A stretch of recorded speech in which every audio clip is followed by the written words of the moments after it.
squad cars. The story you're about to hear is true. Details are supplied from the official case files by the South African police. Only names and places have been changed to protect innocent people involved.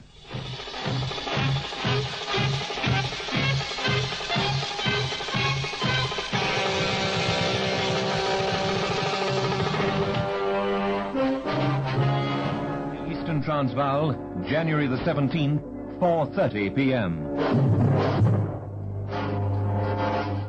A small fruit farm in the district of Bushbuck Ridge.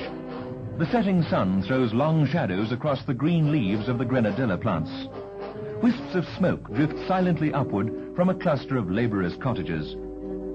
The peace of the rural scene is shattered by the sound of a small pickup bouncing along the rough dirt road.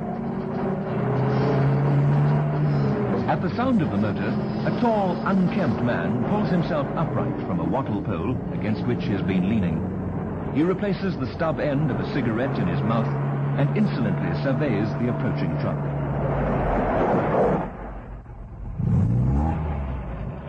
Hey, is that you? Yeah, it's me, okay, boss.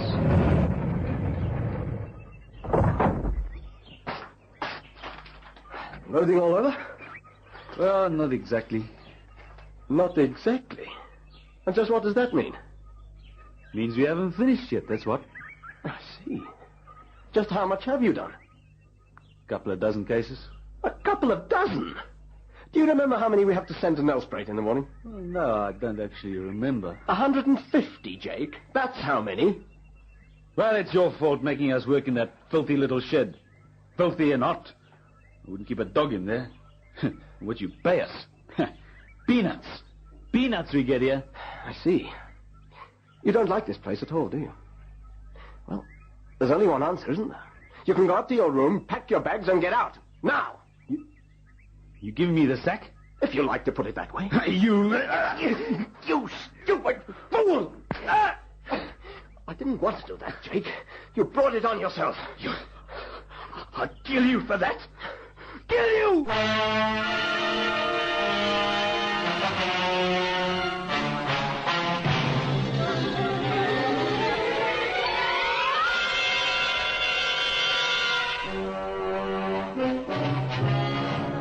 In the kitchen of the small farmhouse, Susan de Villiers is singing quietly to herself as she goes about the business of preparing breakfast.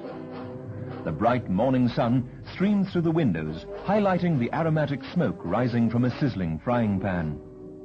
She looks up and smiles as she hears the door open behind her. Morning, love. Oh, hello, darling. Just in time. Smells like it. I can certainly use it, too. Bad morning? Oh, Matt, look at you. What on earth have you been up to? Packing bananas since 5. Have to send in 150 cases this morning. Oh, yes, of course. Jake. Yes, Jake. Lazy, good-for-nothing. I should have hit him again, just for the work I've had to do this morning. Darling, we're well rid of him. It gave me the creeps just to look at him. Oh, I agree. Quite happy to see the back of him. Well, it doesn't solve my problem, though. I've still got to get that fruit packed. Well, come and eat first. Make you feel better. It just might. I'm glad you haven't lost your sense of humor. What's so funny? There's something Jake said yesterday when I threw him out. Oh, what was that? He said he was going to come back and kill me. Jake. Oh, he didn't mean it. That I'm certain of. He's far too lazy for a start. You'd need a lot of energy to kill me. Jake, he's a horrible man. He could do it. I'm sure he could. Come on, darling. That's nonsense. What about that breakfast? Nelspruit, 12:45 p.m. Farmer Matthijs de Villiers might not have been quite so confident if he could have overheard the conversation of two men in the smoke-filled bar of a seedy hotel. The lean, unwashed frame of Jake collects 2 bottles of beer at the counter and carries them to a table in the corner. That's my boy, Jack. You buy the next round, mate. Well, cheer up. You still got your health. That's right. I'm a strong man. Healthy and strong. That de Villiers is going to find out how strong. We're going to suit him out. That's the idea. You with me? Pass that beer first. Oh, yeah.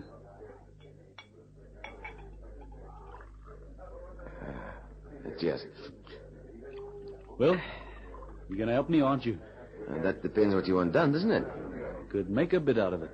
The bloke's got money on a farm. Come on, Jake. What's it all about, huh? He's going to pay for the bad time he's given me. No one treats me like that. We're going back there tonight, mate, and we fix him. Yeah.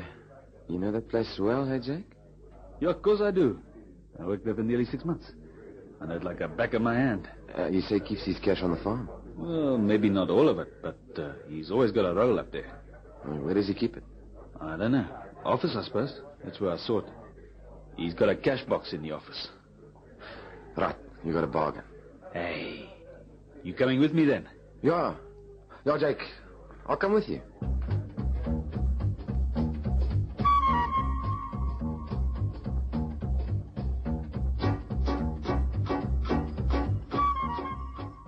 Matt? Matt? You out there? Over here, love. It's lovely, isn't it? Beautiful.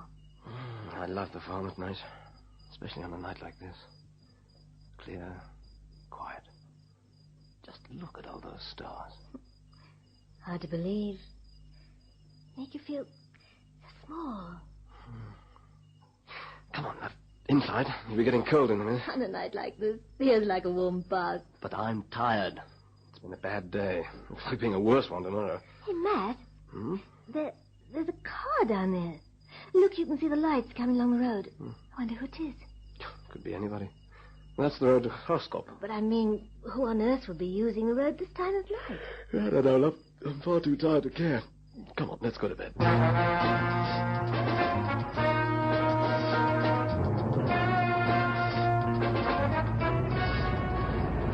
You sure you know the way, man? What's the matter? You scared? It's so dark out there, we could be anywhere. Well, we're not. I know exactly where we are. Just about a mile from De Villiers' farm. We're not going to drive right up there, are we? Of course not. You think I'm an idiot? I just wondered. We drive to the end of his place, hide the car in the trees there, and walk.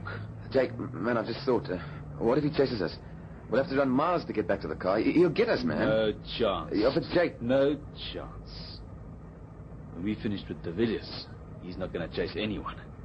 Not ever again.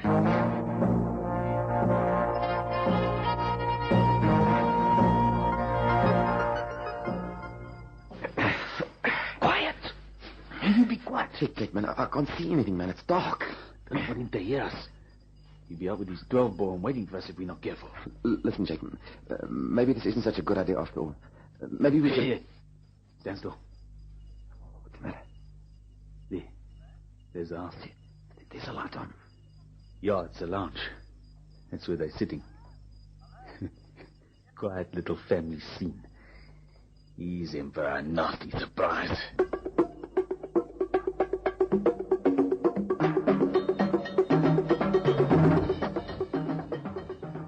I'm nearly ready for bed. Are you coming? I'll just tidy up quickly. Fine. I think I'll take another turn around the house. Make sure it's locked up properly. Back in a second. Oh, now then. Let's leave this mess for the morning. Oh, another cup over there. Better get it. Who are you? What do you think you're doing? Matt, what's wrong? Are you not? Matt! Oh! Matt, where are you? Take a look at it. It's his wife. Matt! You stay right here where you are. I warned you. Jake, man, what have you done? Get after that girl. Get after her. Don't let her get away. But, Jake, you shot him. Yeah, I shot him. I shot him dead. Now get that girl before she rings the police.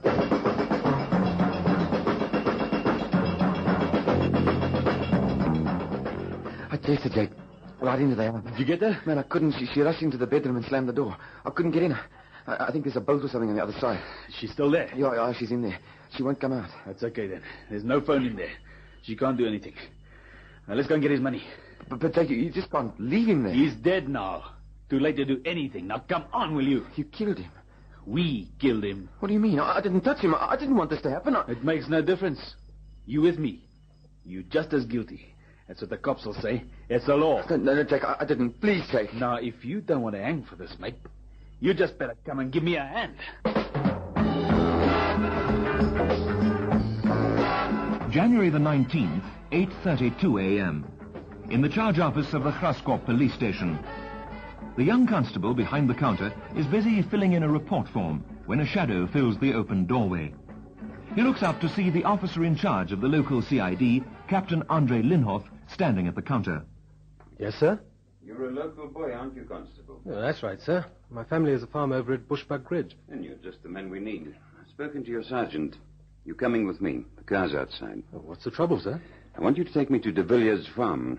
Do you know the place? Oh, yes, of course, sir. No, that's Matt de Villiers.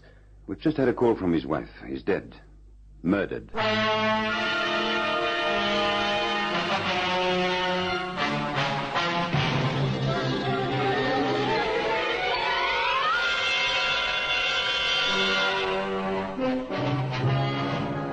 Bushbuck Ridge, 9:30 a.m. A white police car buckets along the pitted farm road. Sitting behind the passenger, Captain Linhoff, is the subdued young constable. He leans anxiously forward in his seat as he directs the driver of the car, Detective Sergeant Terence Wiles. There's a fork at those trees, Sarge. The right-hand road will take you straight to the de Villiers farm. Got that, Sergeant? Yes, sir. Are the local police there already? I should think they're still there. The call came through the local station. I asked the sergeant to leave a man there. Right fork, Constable? That's right. The farm's only a few hundred yards up the road. How well did you know him, de Villiers? Pretty well, sir. He was a couple of years older than me. We were at the same school in Nelspruit. What sort of a man was he? Pretty good sort. He was very popular. We all liked him. His father and my father have known each other for years. What happened, sir? Do they know? That's just what we've come to find out, Constable.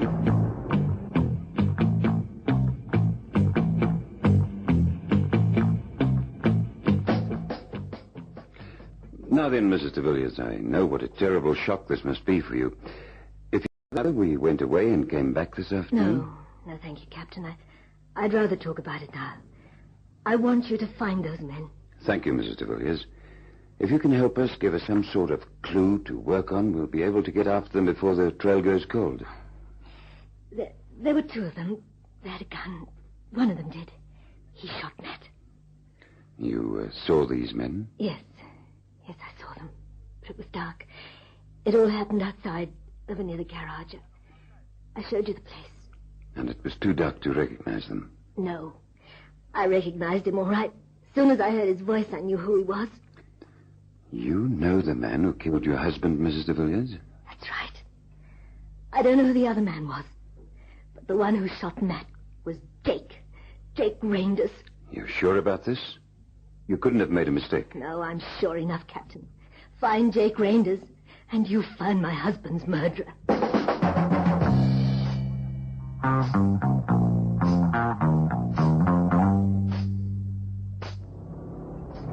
Jake, where are you going, man? You've been driving all night, driving around in circles. I'm thinking. Why don't we just head for Joburg? Because that's just what they'd expect us to do. But that's a sensible thing to do, man. Joburg's a big place. We could get lost there. They'd never find us. They'd find us the first day we were there because they'd be looking for us. You think they won't be looking for us here? For a couple of days. Then when they don't find us, they'll start looking somewhere else. Oh, they'll find us. They must. They know us here. They're not going to find us, Connie Roger. They're not going to find us because we'll be hiding in the one place they won't dream of looking. Where's that? I told you I've been thinking. You recognize this road? I don't know one of these farm roads from the other. You should know this one, Connie. You came along this way last night. Huh? You mean we were... That's right. We're going back to de Villiers' farm. I know that place like the back of my hand. You're mad. Think about it, chum. What cop's going to look for us here? They'll never find us. That same afternoon, in the Graskop headquarters of the CID, Captain Linhoff has gathered all the available information about Randers and surveys the assembled facts. Sergeant Wiles looks anxiously over his shoulder. Do you think they've headed for Joburg, sir? That would seem to be the most probable direction for them to take. Would it, Sergeant? Perhaps you're right. Let's see where this man comes from. Oh. Yeah, White River area. He's been around these parts all his life. And the other man? Now, we're not sure who he is. Could be this man, Conrad Skutter, the one that was seen drinking with Randers yesterday afternoon. He also seems to be missing. You think they're still in the district, don't you, sir? You remind Reader, Sergeant. Yes, I do think they're in the district. They've probably still got the same car, too. Stands to reason if you think about it. It's the place Reinders knows best. The place he feels safest in. I think we'd better put out a call for Skitter's car. I've already done that, sir. I did it just after lunch. I don't mind, Reader, Sergeant. Let's just hope it brings in some results. The evening of January the 19th. On the de Villiers farm, dusk settles unconcerned with the tragedy that has befallen the farm's occupants. A single light glows in the dark farmhouse. Some distance from the house itself, hidden in a dense growth of subtropical bush, the chrome rear bumper and taillights of a car are just visible. Deeper in the bush, Jake Reinders and Conrad Skitter crouch around the embers of a tiny campfire. Any more of that stuff? Yeah, help yourself.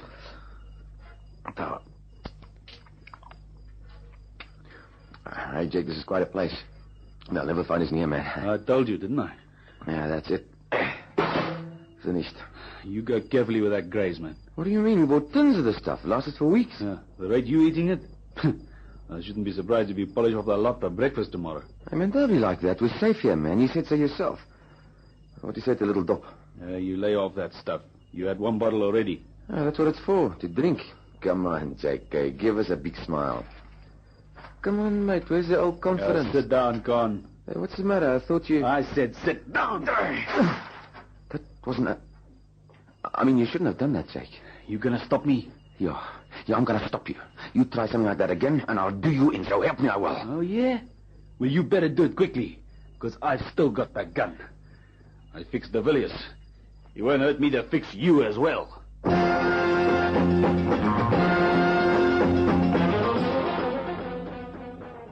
Morning, sir. Morning, Sergeant. Any news about that car yet? Well, it's a funny thing, sir. There is and there isn't. I hope you're going to explain that enigmatic statement. The car was seen yesterday morning. The owner of a trading store in Hazyview is pretty certain he served two men driving the wanted car at about 10 o'clock. Since then, we haven't heard a thing. Mm-hmm. The general call has already gone out. If that car's on the way to the reef, it should have been intercepted by now. I don't think it is going that way, sir. I think it's still here. Coming round to my way of thinking, are you? What made you change your mind, Sergeant? Well, that man at the trading store. He sold the men a quantity of tinned food. Did he now? Enough for at least a fortnight, he said. Well, then, I don't think we have all that far to look for our friends after all. They've gone to ground, obviously hoping that we'll give up the search in this district and concentrate on the reef. The question is, sir, where are they? This is a pretty big area. They could be anywhere. Trading store in Hazyview, you said? That's right, sir. You know the one, on the main road. And all they bought was tinned food. Probably cigarettes as well, right? That's right, sir. Missing one thing. Think about it, Sergeant. If you were these men and you were going into hiding, what would you make sure you weren't short of? I don't think I follow.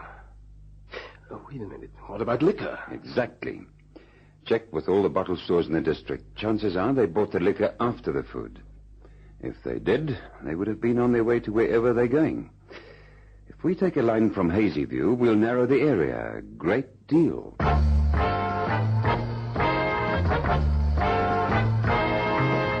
Within hours, inquiries by the CID lead Captain Linhoff to a small country bottle store, where the proprietor recognizes the descriptions of the wanted men. Yeah, that's right, Captain. Two men. They bought a lot of stuff. Brandy, mostly. No, a lot of beer as well. Did you see their car? Yeah, as a matter of fact, I helped them carry most of the stuff out. I put it in their boot. It was a Nelsprate car. Dark green, I think. Well, that ties up, sir. Dark green U-boat sedan. That's Scutter's car. That's right, U-boat. That was the car. What time was this? Well, let me see. It was about half an hour after my morning tea. 11:30. After the trading store, sir. Exactly. Thank you very much, sir. You've been a great help. Oh, fine, fine. Great pleasure. Anytime. I've got a map here, Sergeant. Now then, the de Villiers farm is here, at Bushbuck Ridge. They went this way towards Hazyview, bought the supplies, and then came this way to the bottle store. It doesn't make any sense, does it, sir? I see what you mean.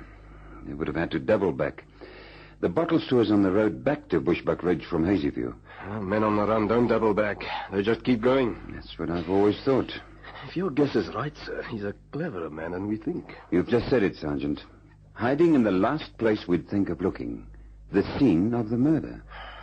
You don't think he's back on the de Villiers farm, sir? Why not, Sergeant? It's worth a look.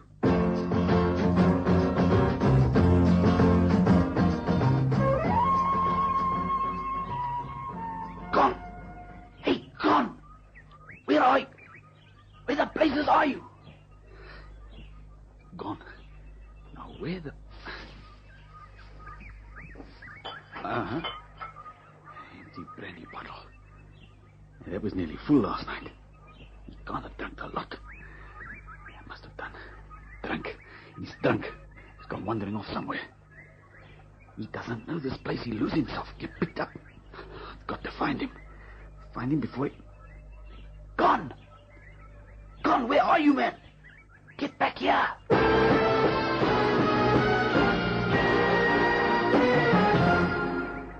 The sun's bright this morning. Oh, careful now. These daughters are bright. Can't see where I'm... A root, big root, no way. Must be a tree. If the root is a tree, it's the root of the problem. Root of the problem. Oh, where am I? Can't see too well. It is a house over there. I know that place. I know that house. That's where we... Yeah, that's where we killed that bloke. I wonder if he's still there. Can't see... I can't see anymore. He's okay. That's the dame who ran away. Jake said I mustn't let her get away. She's getting away. I mustn't let her... Jake said mustn't let her get away.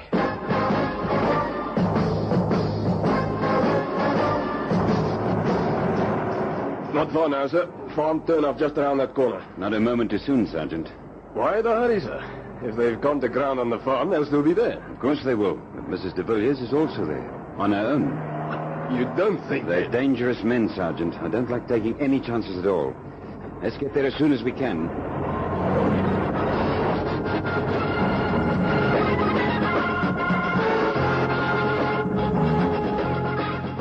No, get away from me. Jake. Let me go. He said I mustn't let you get away. I'm taking you back. Taking you back to Jake. No, please. Please let me go. Okay, gone. Okay, leave it to me. Hello, Jake. Just doing what he said. I won't let her get away. You drunk. Now, Mrs. de Villiers, if you think you're going to tell anyone we here... No, please. You never liked me. You and that husband of yours. You gave me a bad time. He's paid for it. He's dead. Jake, there's a car. What? Police. Jake, it's the cops. Rangers, gotta stay where you are. Hey, you come back here. All right, Rangers. No, let me go. I've done nothing. You can't. That'll hold you, my friend. Sergeant, get the other one. Fire a warning shot. Right, sir. No, please, don't shoot. Go and get him, Sergeant.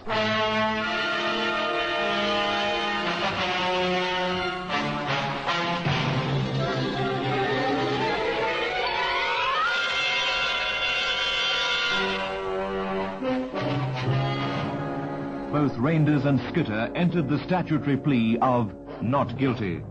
The judge and two assessors found them both guilty of murder with no extenuating circumstances. They were sentenced to death and executed in Pretoria Central Prison.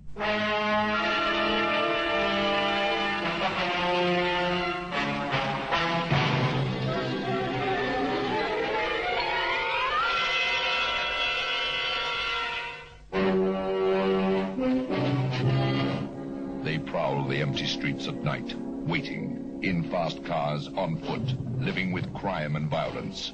These men are on duty 24 hours out of every 24. They face dangers at every turn, expecting nothing less. They protect the people of South Africa. These are the men of Squad Cars.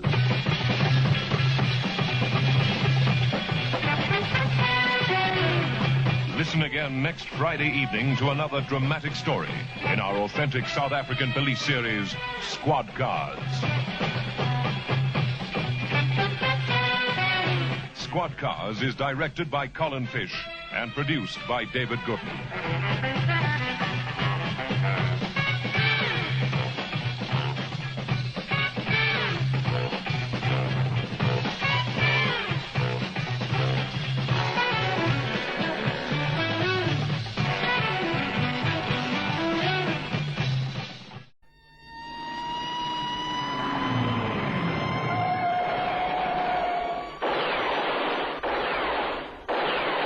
Squad Cars. The story you're about to hear is true. Details are supplied from the official case files by the South African police. Only names and places have been changed to protect innocent people involved.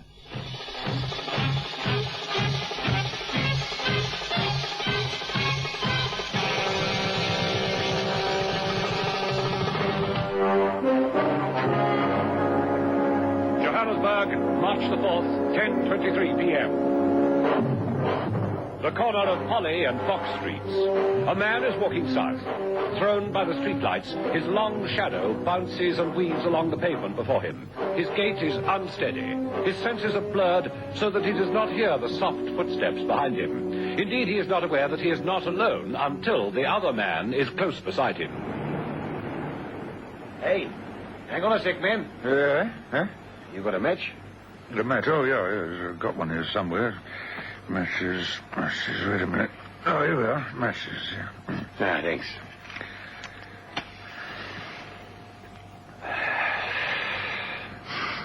Yeah, thanks. That's okay, man. Didn't I see you just now? Where? In the bar there, in the Empire. Oh, yes, that's right, yeah. Yeah, you were through in the private bar. I could see you from the other bar. You were having a good time, eh? Yeah, I enjoyed a drink and a good story. Had a lot of laughs tonight. It's terrific. Hey, you looked as though you was buying drinks for Africa. They're good boys.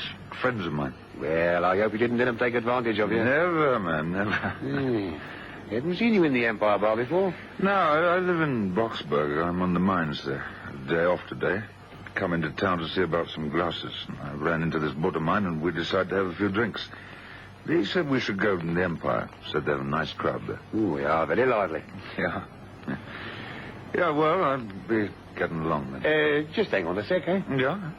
I'm a bit down on my luck, you know. I was wondering if you could stake me to a meal. Now, listen, man, if you're down on your luck, you've no right to be drinking in the Empire. What do you mean? Well, you must have had money to buy drinks. Right enough for a sherry. You don't look that type to me. Clothes too good. Now, you got plenty of money. How do you know? I saw you with it, a wallet full.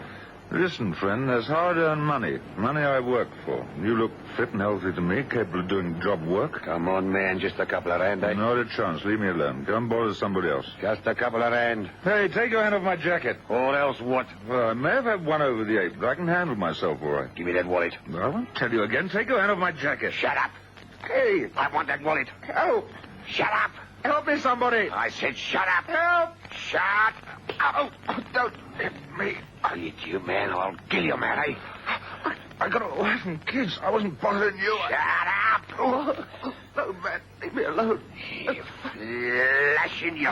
Oh, money. Around. Get cheeky with me. I'll stomp you right into the ground. Please leave me alone, man. Oh, kick me, man. Kick you, man. I'll kill you. Yeah. Yeah. Yeah.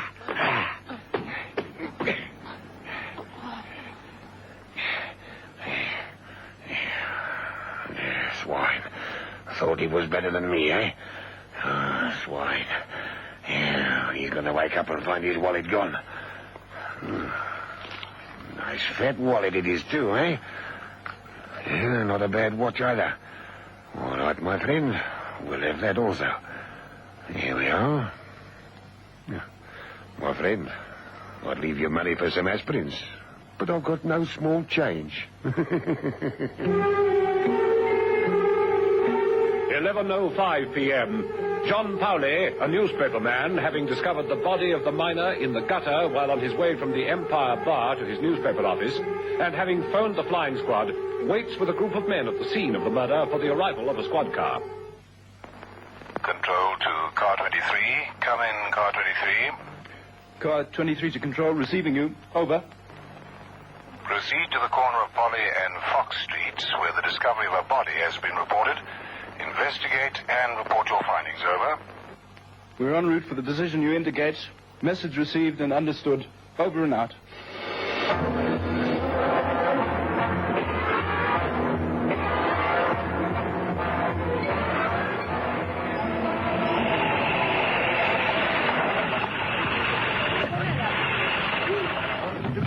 Good evening, Constable. Good evening. Where's the body? Under the blanket there. Have you got a torch, Johnny? Yeah. Let's have it. Come on, you people must stand back. Well back. Come on. Come on. Well back. Here's a torch. Thanks. Just pull the blanket back a bit, will you? That's it. Gee. What happened to him? Well, that's easy. He was kicked in the head. Terrible, eh? Terrible. Come on, you people. The show's over. Move along now, please. Come on, Johnny. You'd better report into control. It'll mean another late-night call for Lieutenant Labuschagne of the Murder Squad, Brixton. March the 5th, 12:10 a.m. The morbid crowd of sightseers has resisted the efforts of Constables Faree and Williamson to disperse it. They are still there when Lieutenant Labuschagne arrives. And, of course, his arrival gives the crowd more material for discussion.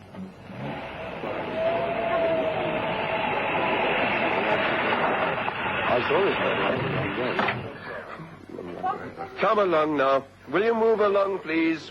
Move along now. Please, no crowds. There's nothing to see. It's time you went home. Will you move along there, please? Good evening, Constable. Good evening, sir.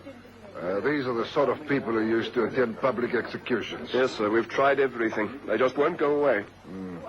Who's your partner? Constable Williamson, sir. Well, get him to keep those people away. To give me some room in which to work. Did you catch that, Johnny? Yeah. Move along. And you, Constable, you can hold the torch for me. Right, sir. Now, let's see. He's in a bad shape, eh? Yes, sir. Well, we won't have to rely on the district surgeon's report to establish the cause of death. No, sir.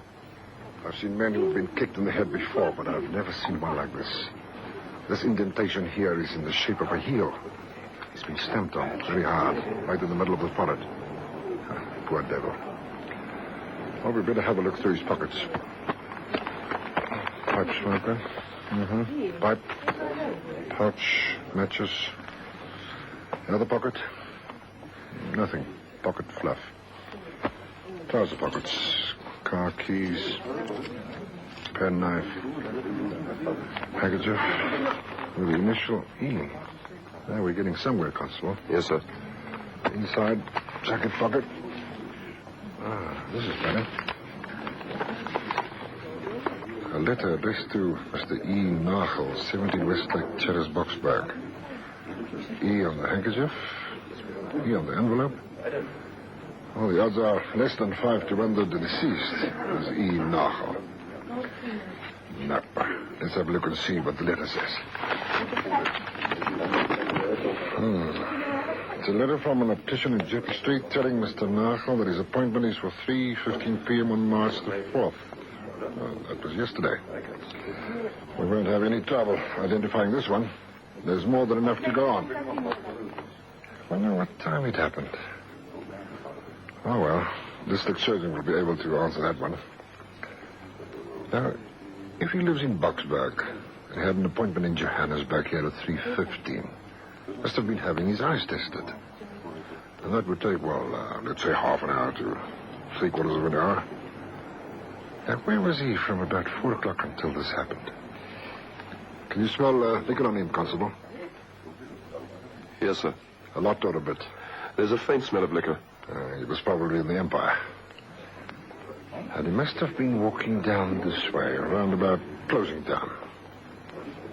Now, why would he be coming down here? Of course, his car. Constable? Yes, sir. Just go down the road a bit and see if you can find a car with a Boksburg registration number. These keys should fit it when you find it. Right, sir. And you, Constable? Yes, sir. Is there a watch on him? No, sir. Let's have a look at that left wrist. He was wearing one. See the mark? Yes, sir. Oh, well, we'll wait to hear what the district surgeon has to say before we make a start. Boksburg, 5:30 a.m. Having called at number 17 Westlake Terrace and spoken to Mrs. Elsie Nagel, informing her of her husband's death, and having waited until she was able to answer some questions, Lieutenant Labuskakny says... You feel better, Mrs. Nagel? Yes. Did your husband go up to Johannesburg by himself? Yes. Is your husband a drinking man? Well, he likes a beer and a spot now and again. Mm-hmm. Not an habitual drinker? No. Did he frequent bars? No. Mrs. Nagel, I take it your husband went to Joburg to see about his glasses. Yes, that's right. Was he going to have his eyes tested? No, he went to collect a pair. 2 pairs, as a matter of fact. Oh, that's funny. What? Well, we haven't found any glasses. Well, that's what he went to town for. That's why he took the money with him. How much money? A lot. Well, it was a lot for us. It was 70 rand. Well, we didn't find that either. We didn't know how much they'd be. I told him to be sure and take enough. I see. Was this money loose in his pockets? No. Etienne was always very careful with his money. He put it in his wallet. His wallet, well, another thing we didn't find. Did he phone you at all yesterday? No. No, we haven't got a phone. Oh. Why? No, I was wondering whether he'd met anybody, somebody he knew, and gone off for a bite to eat and a drink with him. I don't know. Mrs. Nagel, why did your husband take money with him for the glasses? I mean, why didn't he wait to get an account? Well, Etienne was funny about things like that. He liked to pay his way. He paid cash for everything. If we couldn't afford it, we didn't have it. He didn't like accounts. I see. This wallet, what did it look like? Well, I could draw it for you if you like, if that would help. Well, it would help a great deal. I've got some paper here somewhere. Well, we can do that presently, Mrs. Nagel. About your husband's watch. Yes? What sort of watch was it? Well, it was nothing very fancy. We couldn't afford a lot. How much did you pay for it? About 28 rand, I think. What sort was it? Do you remember? Yes, it was a Delta. It looked like gold, but I don't suppose it was. Where did you buy it? We got it in Joburg. It was about 3 years ago. Shop in Commissioner Street. Right. Thank you, Mrs. Nagel. You've given me a lot of very valuable information.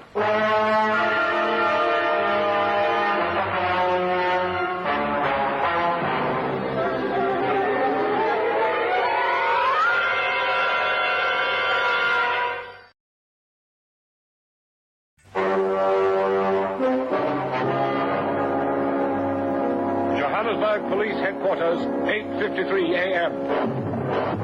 Lieutenant Labuskakny is conferring with Major Monroe of the murder squad, Brixton. As far as can be ascertained, the only things he was robbed of were his watch and wallet. What about the glasses? No, I've cleared that mystery up. That was my last call to the opticians. I was waiting for him when he opened shop. Nagel didn't collect the glasses. He went for them, all right, but they weren't ready. There had been a mix-up. So Nagel must have had a wallet full of money, sir.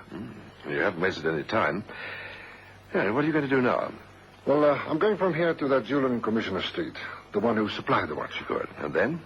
Well, I wonder if you could arrange something for me while I'm doing that, sir. What do you want? Well, I'd like a team of men to search that area from, say, Kirk Street to Marshall, between Troy and Moy Streets. Mm-hmm. I want the wallet, sir. Well, I'll go and join the search myself after I've got what I want from the jeweler. 9:36 a.m. Lieutenant Labuskakny is driven across Johannesburg to the teeming thoroughfare that is Commissioner Street. He goes into the jeweller's, which was indicated to him during his interview with the deceased's widow, and he introduces himself to the proprietor, Mr. Israel Hyman. Lieutenant Labuskakny, Murder Squad, Brixton. How do you do? What can I do for you? Not trouble, I hope? No, not for you, Mr. Hyman. It's about a watch you sold to a customer. Yes? It was 3 years ago. Have you got records? Records, of course. What sort of watch was it? A Delta. A Delta, yeah. To whom was it sold? Mr. Nagel. Etienne Nagel. Knoxburg address. Now, let's have a look. Now, where are my glasses? They're up on your forehead, Mr. Hyman. Oh, yeah, thank you very much. Yeah. Now, that's better. Now, Delta book. Here we are. The name again, what you said it was? Nagel. Nagel. Nagel. Let me see. 3 years ago, was it? No, about that, yeah. I'm not sure of the date. Yeah. Oh, wait a minute. E. Nagel, number 17, Westlake Terrace, Boksburg. Is that it? That's the one. Yeah, what do you want now? The serial number? Please. Yeah, you got maybe something to write it on? Yes. Yeah, good. All right. Okay, here it is. SDE 1678/621/30/2. 2. Got it. Thanks very much. Yeah, somebody lost something, maybe? Yes. Lost the watch, huh? He lost more than that, Mr. Hammond. 10:03 a.m. Having travelled via Main Street, Lieutenant Loboskakny joins Warrant Officer Brodrake and his team of men on a parking site at the corner of Polly and Fox Streets. Well, how are you getting on? Still looking, sir. Where's your car? Over there, sir. Right. I just want to talk to radio headquarters. I'll join you just now.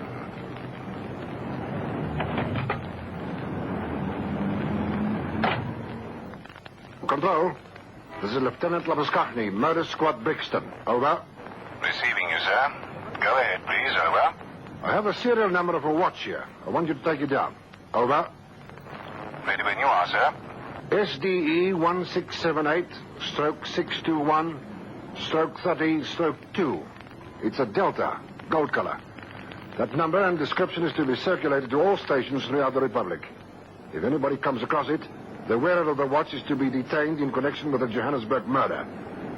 We got all that? Over. Message received and understood, sir. Right. Over and out. So, where have you looked so far? We've been through every square yard from Craig Street south. We've been in passages and backyards everywhere. The men have been very thorough. Good. Well, the murder was committed over there, outside the bank. It was late. It was dark. And having thumped his victim, the attacker would be in a hurry. He'd tear off the watch and fish the wallet out quickly.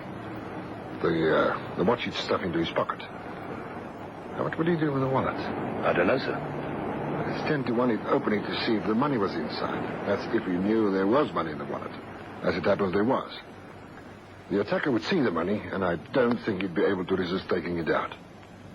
Will he put it back again? I don't think so, sir. Neither do I. He'd put the money in his pocket. Probably his right-hand hip pocket. Then, what did he do with the wallet? Keep it. Would you? It would depend on what it looked like. Wouldn't you be afraid that you'd have a hard time explaining where it came from? To your friends and family, I mean? Well, I might. But then why would I keep the watch? Well, a watch is negotiable. You could sell a watch or explain its presence by saying that you bought it second-hand. You can't sell a wallet. Not without causing raised eyebrows. So what do you do with it? Well, you throw it away. As quickly as possible. Where? Somewhere out of sight. Somewhere you think you'll never be seen again. And if you're standing over there... Mr. Broadlake? Sir?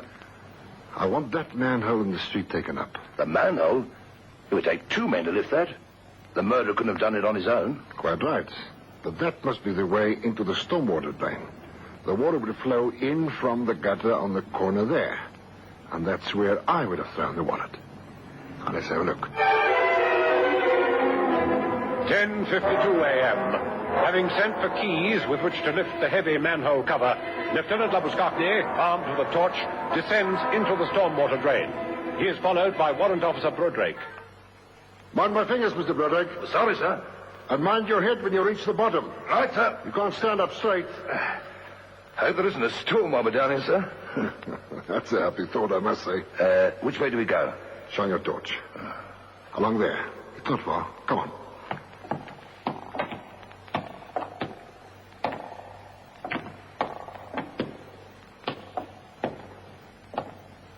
Give me the torch.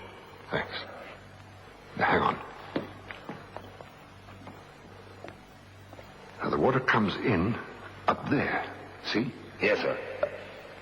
And there's the wallet. What did I tell you? Good. The murderer's a fool. They all are, sir. But why do you say that? The wallet's shut. There's a snap fastener to it, see? Made of metal. Fingerprints, sir? Bound to be. If he's right-handed, we'll find the print of his right index finger. Let's hope so, sir. Then all we have to find is the chap to whom it belongs. March the 6th, 10:47 a.m. Lieutenant Lobuskakny is called to the office of Major Monroe. Now, fingerprint report from the Criminal Bureau of Pretoria. Haven't wasted any time, sir. No. I asked them if they could give it priority. Here's the print they found. Oh, thank you, sir. Couldn't be more distinctive, could it? No, sir. This double loop is a dead giveaway. Plus this scar. Yeah, they've checked the records there. Nothing. Oh. I thought we were doing too well. Well, what have you been after? Well, we're still in the process of checking on everybody who was in the Empire Bar last night, sir. Long job. Back-breaking routine. Yeah, never mind. It's got to be done. I've got 6 men working on it, sir. Well, I'll let you know if anything comes up. Thank you, sir. Brehig, Natal, March the 10th, 4:23 p.m. A man is brought to the charge office by 2 police constables. Stand over there. Yeah, what's this one been up to? Dagga Sergeant. Picked him up on the farm road the other side of Kudu's Kraal. We spotted that he had an out-of-town registration number, Transvaal, Krugersdorp. We would have asked him what he was doing there as a matter of routine, that's all. But as we drove up to him, he rolled off. So naturally, after we caught him, we wanted to have a look in the boot. 45 pounds of dagga. All right. You can have a little rest now, you know. In the cells. Give me all your valuables. What for? Regulations. You'll get them back later. We put them all in an envelope when you sign for them. Later, when you get them back. Okay. Yeah. Now, let's see. Money. 4.27 cents. What's this? Pocket knife. Just short of being an offensive weapon, eh? A pen. Right, give me your watch. What for? Do as you're told, young. That's it. One watch, Delta, serial number. Just open the back of this watch, will you, Constable? Right, Sergeant. There you are.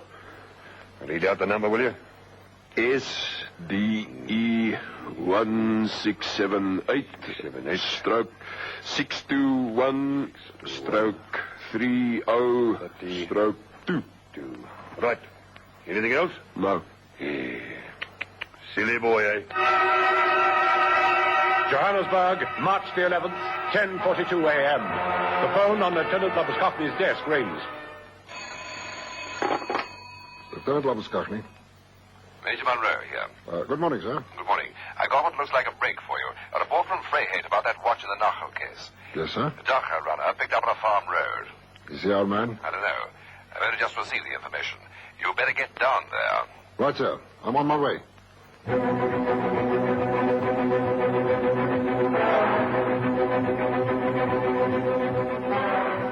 You say you don't know the Empire Bar? I know it, but don't go down there. All right, that's the thumb.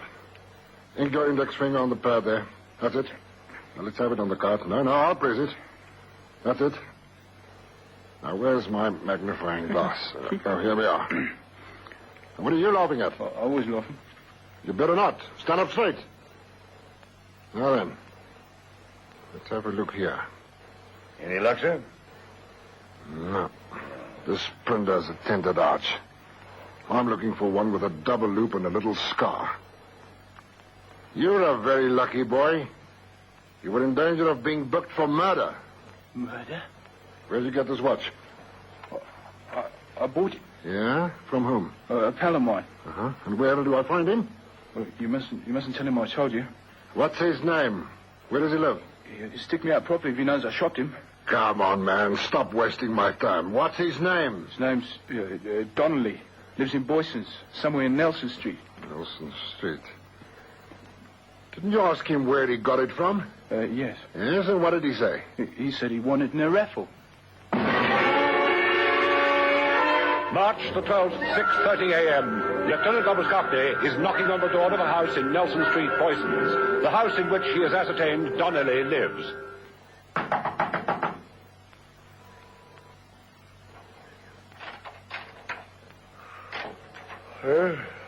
Police.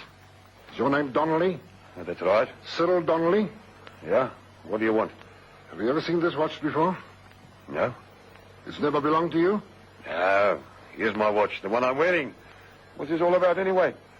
Hold up your right hand. What for? Because I'm telling you to. Don't mess me about.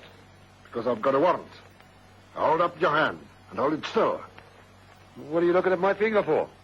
You've got a little scar on your forefinger here. Oh, yeah. I got it chipped by a radiator fan once. So what about it? When you stomped Etienne Nagel to death on the night of March the 4th, you might just as well have left a note with your signature on it. Come on, get dressed. You coming with me?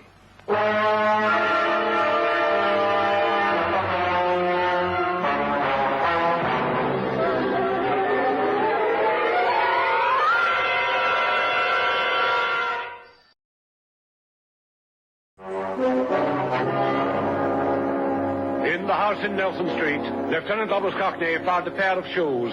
The heel of the right shoe fitted exactly into the indentation on Etienne Nagel's forehead. More evidence which led to a trial in the Supreme Court. Ultimately, Cyril Donnelly was convicted and sentenced to be hanged. The punishment was carried out at Pretoria Central Prison.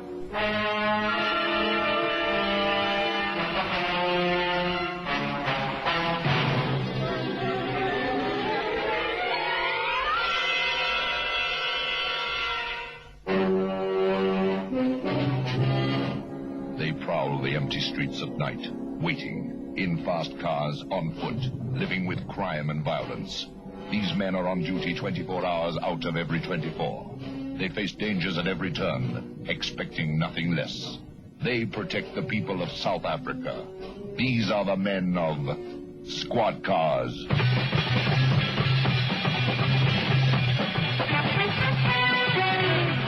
Listen again next Friday evening to another dramatic story in our authentic South African police series, Squad Cars.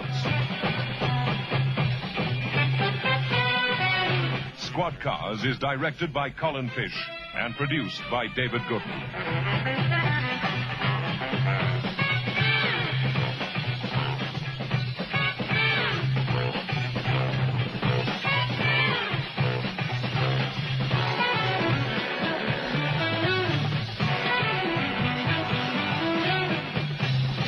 This week's edition of Squad Cars was brought to you by the Sundown Ranch Hotel and Lion Park. Two worlds in one.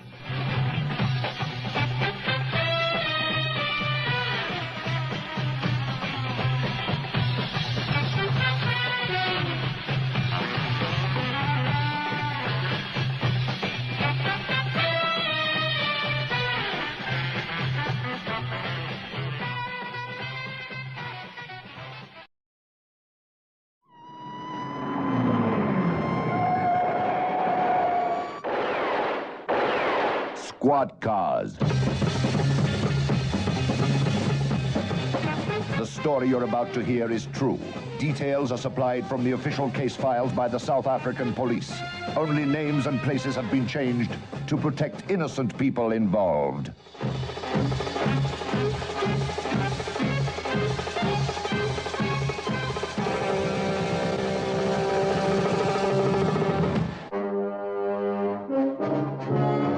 Randburg, September the 22nd, 10 a.m. Two officials leave the recently opened branch of the General Bank and climb into a waiting security van. It's a warm spring morning, and the roads are bathed in sunshine, enhancing the beauty of the few remaining patches of veldt on the way to Johannesburg. As they approach the city, the road changes to a modern six-lane snake of a highway covered in shining white lines and gigantic route direction boards. The van noses its way into the city centre and pulls up in the loading bay outside the General Bank's main branch in Eloff Street. The two officials are expected, and the money they are collecting is waiting for them in a steel box.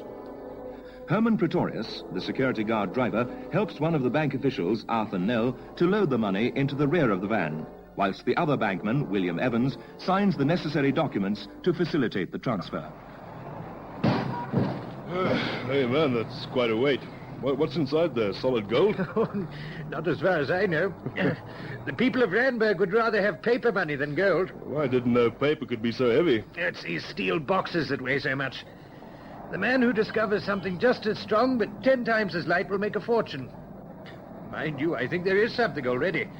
It's just that we haven't got around to using it yet. Yeah, you're telling me. Shall I close the door? Yes, that's a lot. Right, all loaded up, Arthur? Yes, it's in the back. Good. Right, let's get back to civilization, shall we? If I stay in this madhouse any longer, I shall go round the bend. Mr. Tyrrell thinks we ought to raise our cash reserve figure at Randburg now. We're doing far more business for a new branch than they expected, especially on paydays. Oh, good. That's a feather in our cap, isn't it? Just missed the green light again. It's funny, you know, how some mornings you just can't beat them. Don't move, anybody. What do you think? Shut up. This gun isn't a toy. Move over, hurry it up. Just do as I tell you and you won't get hurt.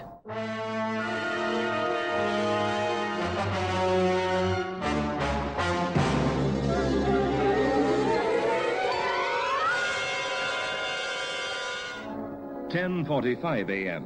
The man who had jumped into the van tells the driver to make his way onto the Jan Smuts highway, heading north. He also takes the guard's revolver.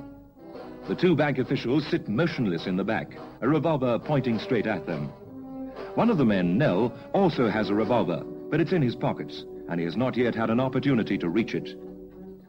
The driver, his worried, tense face peering restlessly through the windscreen, drives carefully. He does not want to alarm the gunman. He drives north along Jan Smuts, as instructed, until they approach the intersection with Empire Road. Okay, turn left. Take it slow and get into the left lane.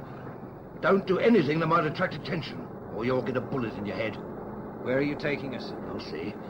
It's not far now. I suppose you 2 have got guns, eh? No, we haven't. Give them to me. We haven't got guns. Okay, but I'll check in a minute. Okay, turn. Left here, driver. And into the showgrounds. Why are you wearing those bandages? You had an accident? Yeah, very bad accident. Especially so you can't recognize me, stupid. You won't get away with this, you know. When the police get onto you, you won't have a chance. Who asked your opinion, big mouth? Just keep it tight shut, unless I ask you something. Take it steady, driver. Here. Turn right here. Where are you taking us? We'll see.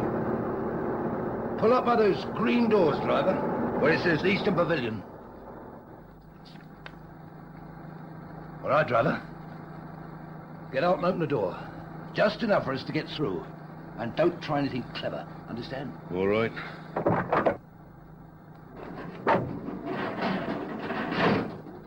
Can you drive? I suppose so. Take her inside, quickly. But take it easy. Drive carefully. That's it. Very good. Okay, switch off.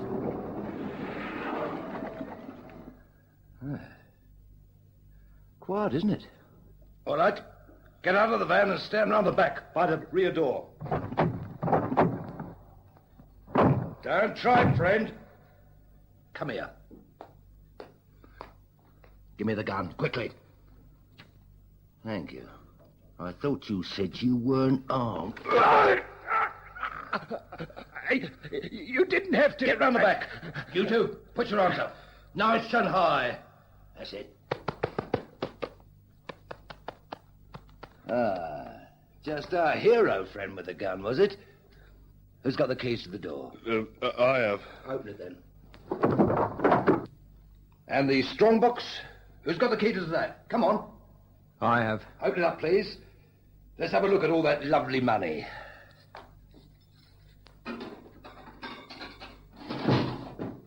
Ah, beautiful. That's quite a sight, isn't it? And it's all mine. How much is there?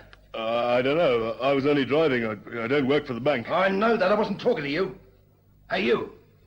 How much is in the box? 20,000 rand. Even better than I hoped for. Must be my lucky day. Driver, give me your keys, and then get that hold-all from the front seat. You boys are going to pack my case for me. I might even leave you a few rand for doing it.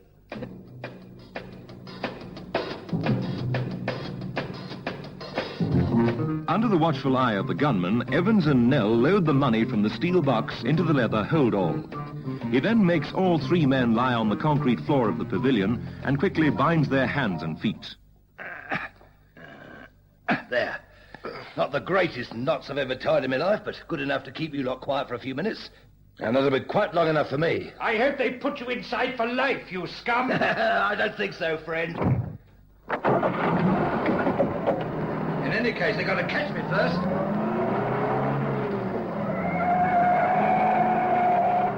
You'll never get away with it. What are you talking about? He has done. For the moment, anyway. Shouldn't take too long for one of us to get out of these ropes. And the sooner we can do that, the more chance the police will have of catching him.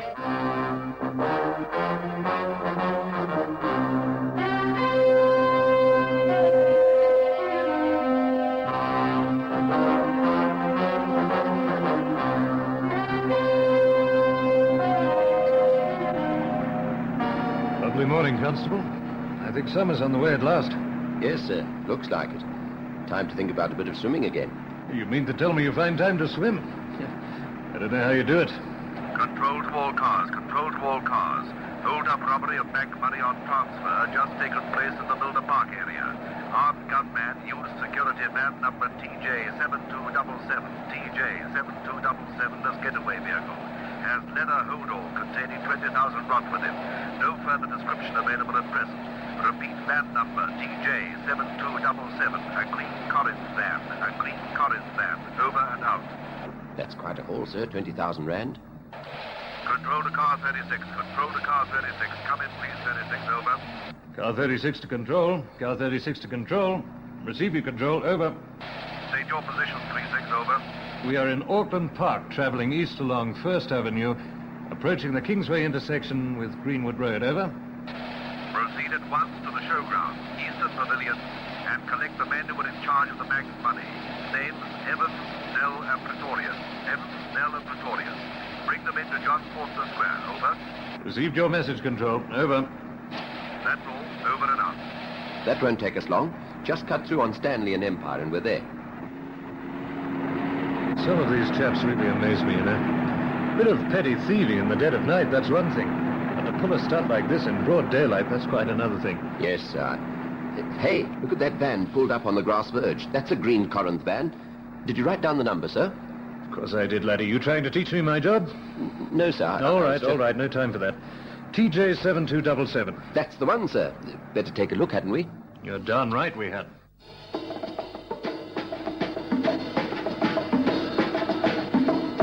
Sergeant Fenter radios headquarters and leaves Constable Whites with the van until the men from the fingerprint department can get there.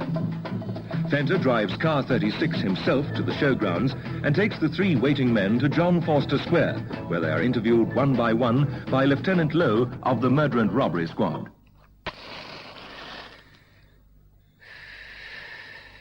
Thank you, Lieutenant. From what Mr. Nell told me, it was quite an ordeal for you all. It wasn't pleasant. But at least he didn't hit myself or the driver like he did Nell. You weren't carrying a gun like Nell? No.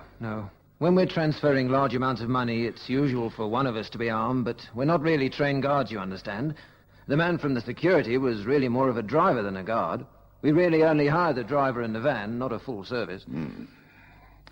Well, what can you tell me about this man's appearance, Mr. Evans? Not very much, I'm afraid.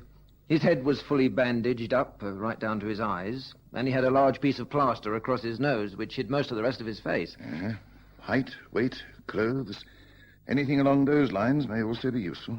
Well, he was about 5'10", I should think. About average weight. That is neither fat nor thin. I'm not very good at estimating weights, I'm afraid. I did notice he was wearing grey trousers and an old checked sports coat. Oh, and his eyes. He had strange, piercing eyes. Any idea of his age? Approximate? Oh, it's very hard to say with all those bandages.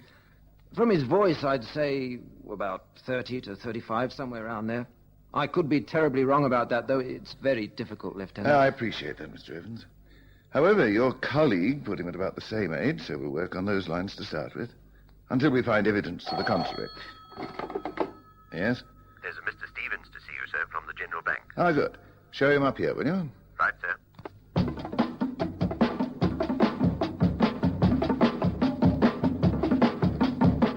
Lieutenant Lowe and Mr. Stevens, the chief security officer from the General Bank, spend the next few hours questioning the employees at both the main branch and the Randburg one and ascertaining the numbers of the stolen banknotes. They question all the employees carefully, but no one can throw any light on the robbery. At 8 p.m., Lieutenant Lowe is back in his office at John Forster Square, going over the statements he has taken. Come in. Records have been through, sir. They've got nothing on any of the prints taken from the van, and apparently there were millions of them. Millions? Well, quite a lot, sir. All different. There may be something to help us convict later on, sir, but they're not going to be any help in catching him. That's a pity. We're a bit in the dark on this one at the moment. I'm seeing the general manager of the security firm tomorrow. Unfortunately, he's on holiday. He doesn't get back until the morning. Hello? I've just had a call from the evening paper, sir. Apparently they ran a story on the robbery and they received an anonymous phone call a few minutes ago saying that the wanted man's name is Billy Turner. Oh, just a minute. Let me write this down. Billy Turner, you say? Yes, sir. He's a bookmaker. The caller also said that we could find him at the ringside at Ellis Park tonight. Lieutenant Lowe and Constable White leave John Forster Square immediately and drive to the boxing tournament at Ellis Park. They make their way to the ringside, and White goes to inquire exactly where they can find Turner. That's him over there, sir, at the end of the road. Shall we go and talk to him now? Just wait a moment. He's not going to run away. All right, Constable. Let's go see him. And keep that newspaper man out of my way, will you? It's not easy, sir. After all, it was his paper that gave us this tip-off. That doesn't give him the right to interfere with our work. You just wait here and keep him with you. All right, sir. Excuse me, sir. Are you Mr. Turner? Yes, I am. Can I help you? I'm a police officer. I'd like to have a few words with you. Oh, yes? Well, there's no room here. Do you want me to come out, or shall we move further back? There are plenty of seats there. Yeah, that'll be fine. Oh, come on, then. And what was it you wanted to talk about? I'd like to ask you a few questions in connection with our investigations into a bank robbery this afternoon. From the van, you mean? Yes, I read about it in the papers. Is that all you know about it? Sure, of course it is. Hey, wait a minute. What are you getting at? Where were you this morning, Mr. Turner? At work, of course. At my office in town, over the Regis Carpet Factory. I see. Can you get anybody to substantiate that? Oh, of course I can. Lots of people, including Councillor Widmark. He was in here this morning. No, don't look so surprised. Councillors buy carpets the same as anyone else. Oh, please don't be offended, Mr. Turner. I'm only doing my duty. Who's the owner of the carpet factory? I am. It's mine. Well, the wife's got a share, of course. It's our good business. The bookmaking's only a sideline for me, really. It was in the family, and I kept it on. Would it break my father's heart if I sold out? Very well, Mr. Turner. I'm sorry to have bothered you. We'll have to check out your statements, of course, but I'm sure everything's in order. Just one more question. What is your exact height? I can see. 5'2". They call me Shorty, if you want to know. Anything else? Please accept my apologies, Mr. Turner, but we received a phone call saying that you might be able to help us. We do have to follow up every lead we get. No, it's all right. I don't mind you asking, really. Not when I'm innocent. No, if I was guilty, I'd be worried. Do you have any idea who might have phoned us? Have you got any enemies who might like to see you in trouble? Me? My boy, I've got lots of them. When you run a successful business and you're a bookmaker, my boy, you've always got enemies.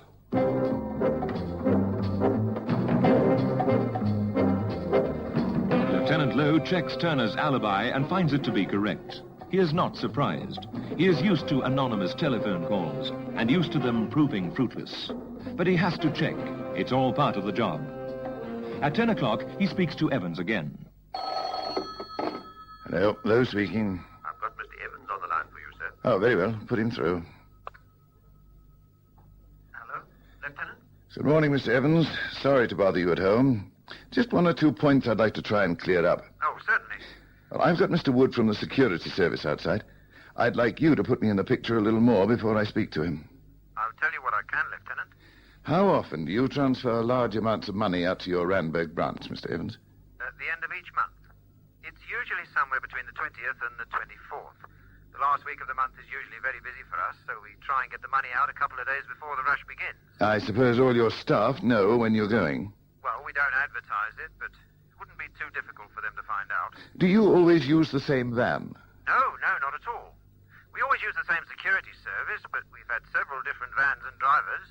I gather they're a reliable firm, otherwise you wouldn't keep using them. Yeah, very reliable. The drivers are always punctual and usually very helpful as well. I see. Well, thank you, Mr. Evans. We'll be in touch. I hope you get the money back. Being in charge, I feel partly responsible. I'm sure there's no need for that, sir. You did what you could. Just give us a little time.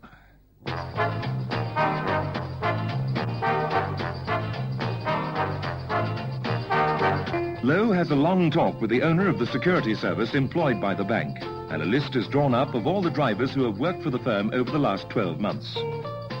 Wood has 10 vans in operation night and day, and there are 39 names on the list. He says that he only sends his top men on the bank job as it is a good contract and he doesn't want to lose it. On this list, there are only 6 names. They've all got to be checked out, Constable. All 6, sir? All 39. That list with 6 on doesn't mean a thing. Any of the other drivers could have known the schedule. You check them all. Some will be easy, others not so easy. You can start with Pretorius. Do you know where he was? Pretorius? Oh, yes, sir. He was driving the van from the banks. Correct. You can cross him off. There, I've done one for you. Now you go and do the rest. Yes, sir. And speak to Constable van Aswerken about those banknote numbers. I want them circulated all over the country. Won't the banks have done that already? Yes, they will. I want them in every police station as well.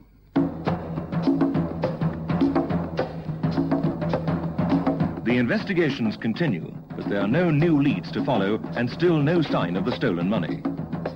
At 9 p.m., November the 14th, there is a car accident at the corner of Russell and Main Streets in Port Elizabeth.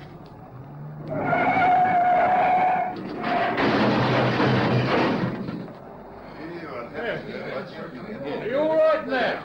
I say, you all right? Yeah, sure, I'm okay. It's nothing broken. Just a little shaken up, that's all. You look as though you've been drinking to me. I'll see if the people in the other car are hurt, then I'll call the police. Well, you know, I don't think so. There's no need for that, is there? I'd rather you didn't call them. But the police are called, and the drunken driver is arrested. During the proceedings at Police Headquarters, Port Elizabeth, he becomes violent. He is held and searched for offensive weapons, and over 4,000 rands of unused banknotes is found in his pockets by Warrant Officer van Niekerk. I want to know where you got this money, Mr. Stockill. Never mind where I got it. It's mine. I've just done a good business deal. I'm not short of money, you know. I know that. And you're not short on ways of making it either. How dare you talk to me like that? I should... Yes? Yeah, I thought so. Thank you, Constable. Now, listen to me, Stockill. That money is part of 20,000 rands stolen in Johannesburg about 7 weeks ago. Now, I'm not saying you stole it. I don't think you'd have the guts. But I want to know where you got it. I told you. And I don't believe you. You've been in here quite a few times, haven't you? Drunk, gambling, assault and battery. Well, I'm warning you. If you don't tell us where you got that money, I'll see you go inside for years. You help us, and I'll see what I can do to make things a little easier for you. Now, what's it to be? 10:30 p.m. Stockill gives Warrant Officer van Niekerk a name and address in Alfred Road. He drives there immediately with Sergeant Fisher and knocks on the door. Come on, it's me. I said, who is it? Tell me first. Oh, come on, Johnny, man, it's Birdie Boy. Oh, all right. If you want to play games, I'll see you tomorrow. No. Hang on a minute. Right, get him, Sergeant. No, you... Now, you hold it there, Bailey. Try anything else and I'll shoot you.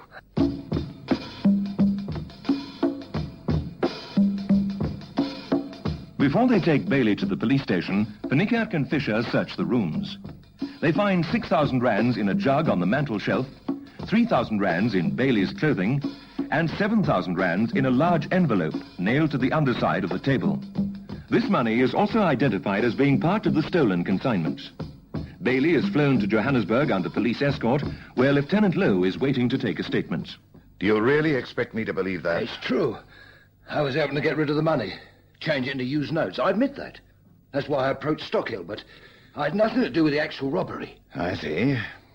You're going to try and make things difficult for us, are you? All right, Sergeant. Take him away. It's the truth, Lieutenant. I'm innocent. You can't blame a man when he's innocent, can you? Shut the door, Constable. Do you think he's talking the truth, sir? No, I don't. Of course he isn't. But he's a cunning devil.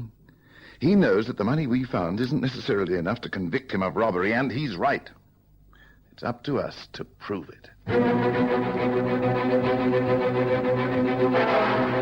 Do you happen to know if he was in Port Elizabeth on the 20th of October? Well, he did work here, but he was on holiday from the 14th to the 28th. I think he went away from me. His name is Bailey, Mr. Wood, but he isn't on the list. Bailey.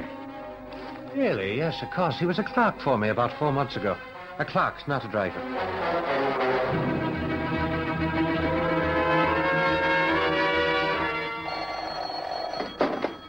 Lieutenant Lowe speaking. Police Constable White here, sir. Bailey's fingerprints do correspond with some of those found in the security van.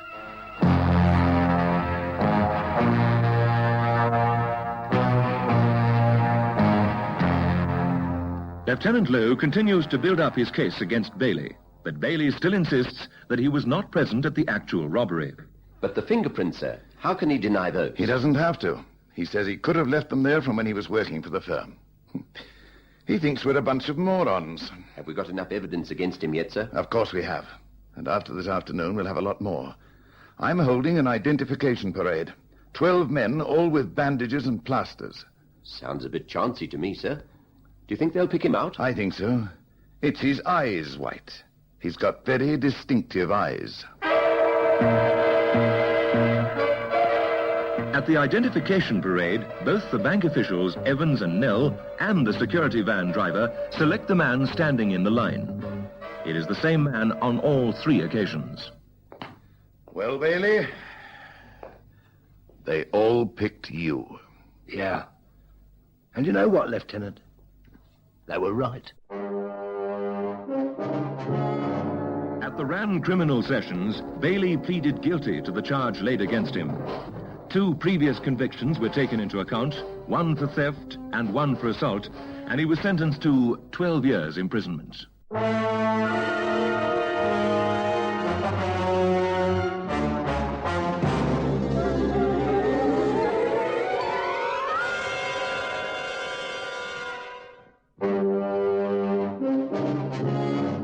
They prowl the empty streets at night, waiting, in fast cars, on foot, living with crime and violence. These men are on duty 24 hours out of every 24. They face dangers at every turn, expecting nothing less. They protect the people of South Africa. These are the men of squad cars.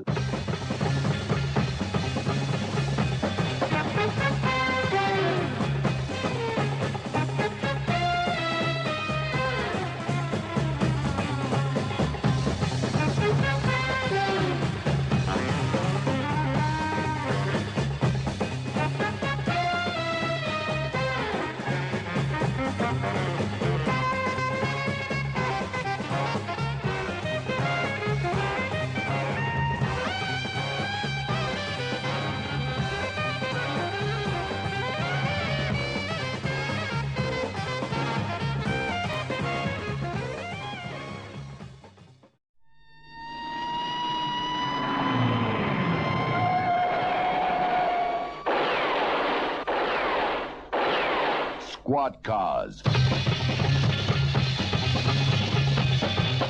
The story you're about to hear is true. Details are supplied from the official case files by the South African police. Only names and places have been changed to protect innocent people involved.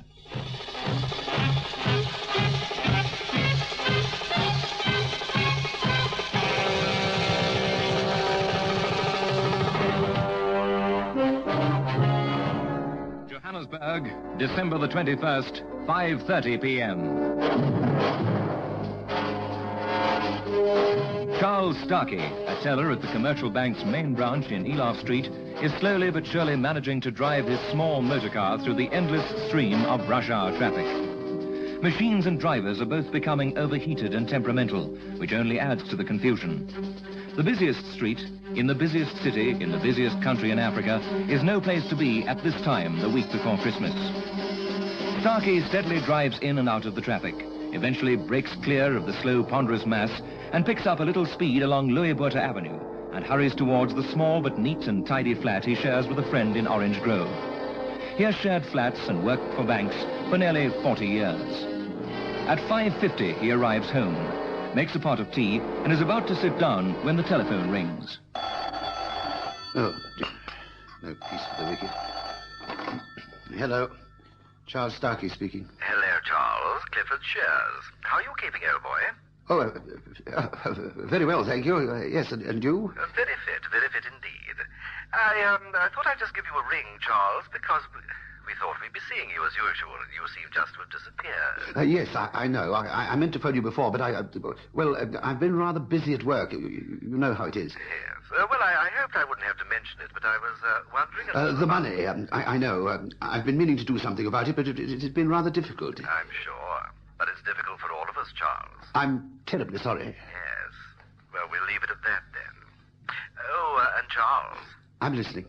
If I have to phone you again, I might not be able to be so amicable. In fact, things could get very unpleasant.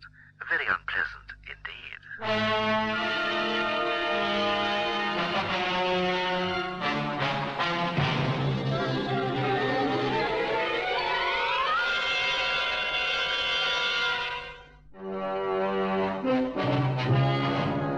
Friday, the 22nd of December. Starkey is still worrying about the telephone call.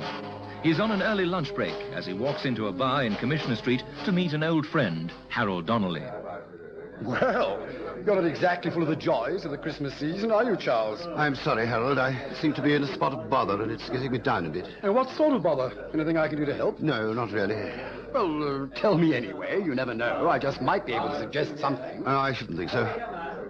You remember those bridge evenings I used to go to a few weeks ago? Oh, yes. What about them? Well, they weren't always bridge. One evening they decided to finish off with a few hands of poker. The next time we switched to poker halfway through, and after that it was poker all the time. And you lost, I suppose? Yes, rather heavily. They didn't ask me to pay straight away, and it sort of mounted up. I stopped playing and didn't hear anything for a few weeks, and now they're pressing me to pay. Oh, weren't you going to? Oh, of course I was. But not just at the moment. It's a lot of money to find all at once, and I thought that perhaps... How much is it? 500 rand.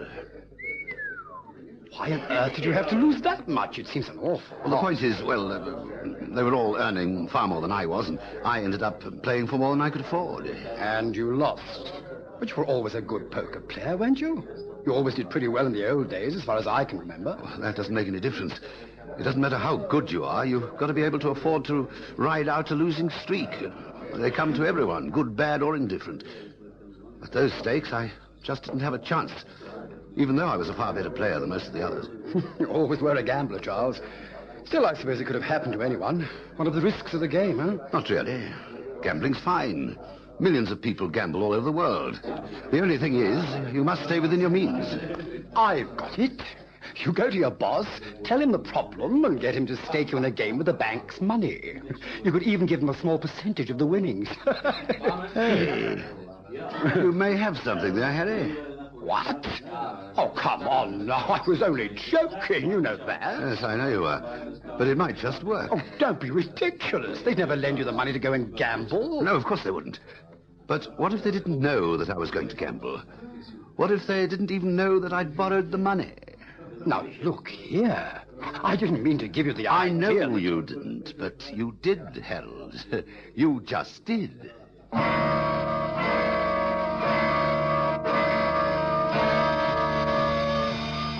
Saturday, the 23rd of December. At 1:15 p.m., Starkey locks up his teller's booth with an apparently perfect balance in his entry books and ledgers, and 1,000 rands in his pockets. He meets Donnelly, and they set off by car for a house in Lower Houghton. They usually start at 12 o'clock on a Saturday. Poker's a funny game. It's not always a good thing to join in late. Oh, what difference does it make? Well, the point is, if there have been some big hands, then quite a lot of money has changed hands. Consequently, the winners don't mind betting big, because it's not really their money they're gambling with. And the losers don't mind either, because they get desperate for a big win and overplay the value of the hands. I see. So the game roughens up a bit. That's right. And if you've just sat down, you're caught up in a far bigger game than you thought, with everyone throwing money around like water. It sounds to me as though you shouldn't be going at all. Oh, nonsense, Harry. I've got to try something. I may as well be hanged for a sheep as a lamb. Cigarette? No, thanks. Are you sure they won't mind me coming? Oh, no. They won't mind at all. They're not sharks. They're perfectly ordinary, nice people. They just happen to play poker for rather large stakes, that's all. What about the money you owe them? Oh, I don't owe any money here. No. This is a different school altogether. I haven't been here for ages. I had to phone them up to see if they were still playing and when. And today's the day, eh? That's right, Harry. Today's the day.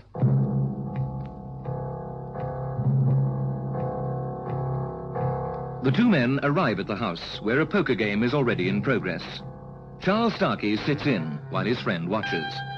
But Starkey's luck doesn't change, and he starts to play recklessly, hoping for a lucky break. 3 jacks. I'm sorry, Mr. Starkey. I've got 3 kings.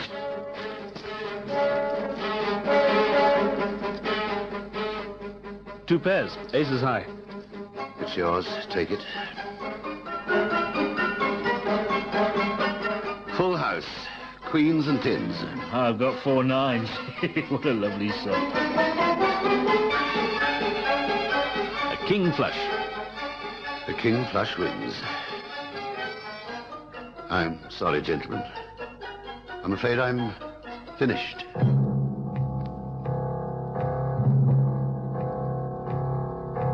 "3 p.m., Wednesday, the 27th of December.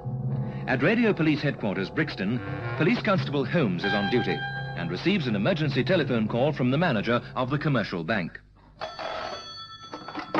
Police Constable Holmes speaking. Good afternoon, Constable. My name's Reynolds. I'm the manager of the commercial bank in Eloff Street. Yes, Mr. Reynolds. Can I help you? Well, I'm afraid that one of our tellers hasn't come back from his lunch break, and it's beginning to look as though he doesn't intend to. The fact of the matter is, I had cause to speak to this person about the disappearance of a considerable sum of money only this morning. Oh? How much was that, sir? About 1,000 grand, of which, incidentally, he denied all knowledge. We didn't call the police in straight away. It's company policy to try and settle these matters internally if it's at all possible. Yes, sir, I understand. Not very good publicity for us, you see. However, the whole business has obviously now got beyond my control. Very well, sir. I'll get someone over to you right away. Mr. Reynolds of the Commercial Bank, Eloff Street, wasn't it? Yes, that's correct. Right. You don't happen to have the teller's name and address handy, do you? It might save us a bit of very valuable time.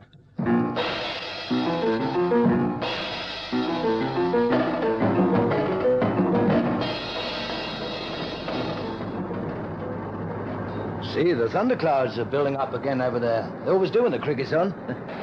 Control to car 29. Control to car 29. Come in 29. Over. Receiver control. Over. State your position 29. Over. We're travelling south along the main Pretoria-Joburg Road, just approaching the turn off to Sandringham by the Esplanade Cinema. Over. Proceed to flat 124 Studio Mansions, 14th Street, Orange Grove. 124 Studio Mansions, 14th Street, Orange Grove. This is the home address of Charles Starkey, a bank teller. He's wanted for questioning in connection with the disappearance of some money from the commercial bank in Eloff Street. If he isn't there, just see what information you can pick up as to his possible whereabouts. Over. We're nearly there already, Control. We'll keep you informed. Over. That is all, 29. Over and out. I don't know, Dick. Even the bank tellers are pinching the money these days. Where the heck can you put it?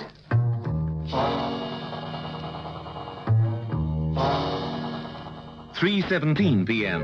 Police constables Fenter and Weir, in car 29, arrive at Starkey's address, but there is no one in the building who can shed any light on his possible whereabouts. At 3:25, Detective Lieutenant Kenneth Brenton arrives at the commercial bank, where he interviews several members of the staff, including the manager. This is number 4, where he usually worked, but I don't suppose you'll be able to tell very much from looking at it. I'd still like to have a quick look inside, if you don't mind, Mr. Reynolds. Not at all. I've got a master key here somewhere. Ah, yes, here we are. There we are. I'm afraid there's not much to see, really, is there? In any case, we know who the thief is already. Not as if we've got to look for clues or anything like that. A few clues as to where he might have gone would come in rather handy at the moment. Unless you have any idea. No, of course not. I'm sorry, Lieutenant. I shouldn't try and teach you your job. It's all right, sir. But it was worth looking in here, just in case he left something lying around. Yes, of course. Would you like a cup of tea, Lieutenant? Oh, thank you very much, sir. Oh, let's go through to my office. Unless you'd rather stay here for a while longer. No, let's go through. There's some more questions I'd like to ask you anyway. I must say that banks have certainly undergone quite a revolution in the last 10 years. Well, they have. Very different from when I did my training. Nowadays, the accent's all on brightness rather than solidarity, on youth rather than the old staid bank workers of the past. Come on inside. Oh, thank you. Mind you, there doesn't seem to be anything old and staid about Mr. Starkey's performance, does there? This does appear to be a straightforward case of stealing the money and fiddling the books. Absolutely. He obviously did it last Saturday, and it was first discovered this morning because of the Christmas holiday. Not that it makes any difference, as he was here this morning. When the matter was drawn to my attention, he denied everything, but he looked so guilty, I don't know why I even pretended to believe him.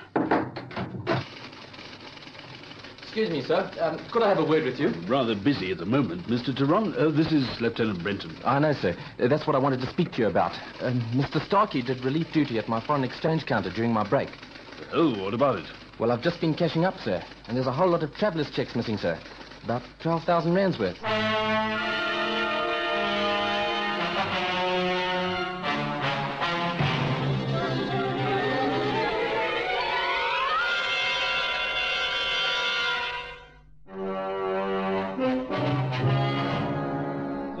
p.m.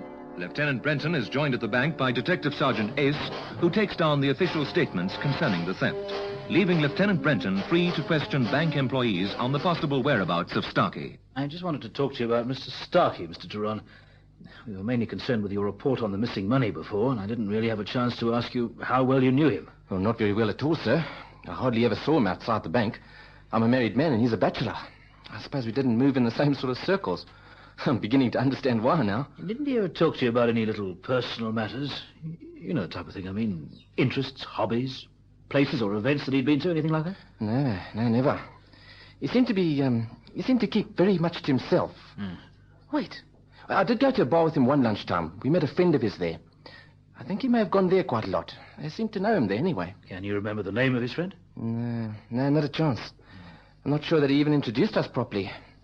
But I do remember that he seemed to be a nice enough chap. It's not a great deal of help, though, is it? No, Mr. Tyrone, it's not. Perhaps we'll have better luck with the name of the bar. Yes, it was at Toby in Commissioner Street. It's a fairly new place, I think. Yeah, right you are, Mr. Tyrone. That'll be all for now. Thanks for your help. Do you know where your manager is? No, there he is, by the teleprinter. Oh, yes. Good night, Mr. Tyrone. Good night, Lieutenant. Leaving now, Mr. Reynolds. I'm just see if young Ace is ready. Well, let's go over here where it's quiet. I don't suppose our system will help much in this case, but if he still hasn't been found after a few days, it might pay dividends then. Which system is that? We have a record of the numbers of all the travellers' checks that Starkey took. These numbers are now being circulated to all the main branches in the country. From there, they'll eventually reach every other bank, no matter how small, in a bulletin. You mean every commercial bank in the country? No, I mean every bank. There's a combined bankers' agreement whereby all bank checks on robberies of this nature, no matter whose company the money was stolen from. The numbers will also be forwarded to every central clearinghouse in every city. There's a very good chance that if anyone tries to cash one of those checks, it'll be spotted as being one of those stolen, long before it's cleared back to us. Yes, I see what you mean. Might come in very handy indeed. I gather you didn't find out much about Starkey. Sorry we couldn't be of more help. Oh, don't worry about that, Mr. Reynolds. We're not doing too badly. We know the wanted man's name. We have a photograph from your files. We know his address. And we know one or two places he used to visit. May not sound much to you, but an organization like the police force doesn't need much. We'll get him.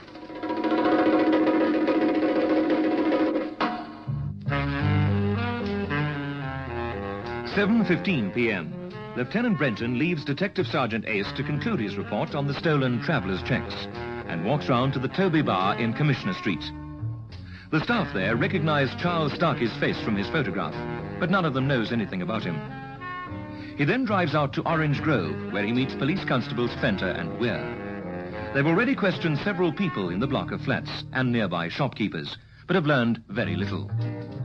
Leaving Weir in car 29, which is now parked in the shadows a little way down the road, Brenton and Fenter now go up to the flats and force their way in. There's a few clothes strewn around on the floor by the wardrobe over here, sir. Yes. Looks as though someone packed a case in rather a hurry, doesn't it? Did you say there were 2 men sharing here? Yeah, but the superintendent said that the other one's gone away on a month's leave. Apparently only left a few days ago. Yeah. I don't think we need to stay here much longer, Constable. Have you found anything, sir? No, nothing. Haven't even touched anything. But I've seen plenty. One unmade bed. That'll be Starkey's if his mate's away. And look over here at the bedside table. Cards. Dice. Old race cards. Look at these books here. Percentage play, scan on cards, focus on gambling. This gentleman certainly does his homework. Still, if he has to steal money for it, then he ought to do a bit more. And I should think he'll have plenty of time for that when we catch up with him. That's no lie. I wonder where he is, though. What about you, Fenter? Where would you go?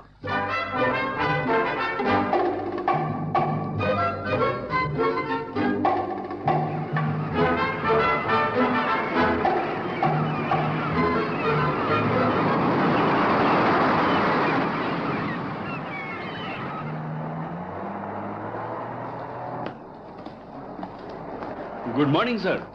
You see anything in the window that you will fancy? I've got some lovely copper braces with a Durban crest. I was looking at one of those watches earlier on. Oh, certainly, sir. Just come inside, would you? The only trouble is I've only got traveller's checks. You don't mind cashing traveller's checks, do you? Oh, not at all, as long as they're not for too much. How much did you have in mind, then, sir?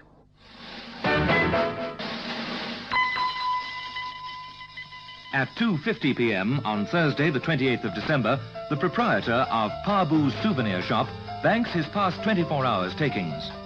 An hour later, at 3:50 p.m., the numbers on the 3 traveller's checks that he has cashed for Starkey are noticed.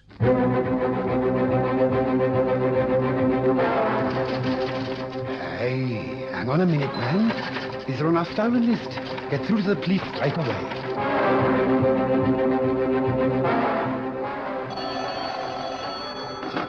Police, Constable Vernon speaking. Can I help you? Hello, Lieutenant Brenton speaking. You have? When? Durban, eh? Yes. Yes, I think I'd better. Lieutenant Brenton catches the evening plane to Durban, but all attempts to contact Pabu are of no avail. At 8:30 a.m. on Friday the 29th of December, Brenton is driven down to the souvenir shop by Constable Phillips. It's not much further now, sir.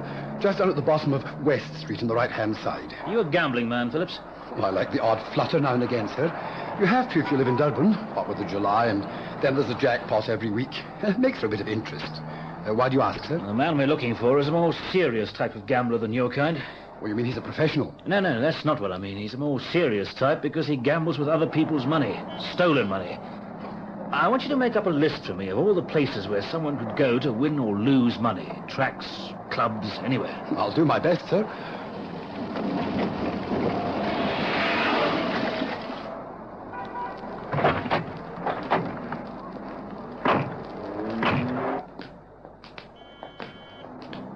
Good morning, gentlemen. What can I do for you? We're police officers. We'd like to ask you a few questions. Oh, yes. What's it about? You cashed some traveller's checks yesterday. Yes, I did, but that's not unusual for me. I often do it. Do you recognize this man? Show him the photo, Phillips. Sir? Oh, yes. Yes, I do know him. Definitely. Pabu can do little more than positively to identify the man who signed the checks in the name of Morgan as Starkey. This he does by means of the bank's photograph, which Brenton has had printed. He now circulates copies to all the bars, clubs and hotels in the Durban area.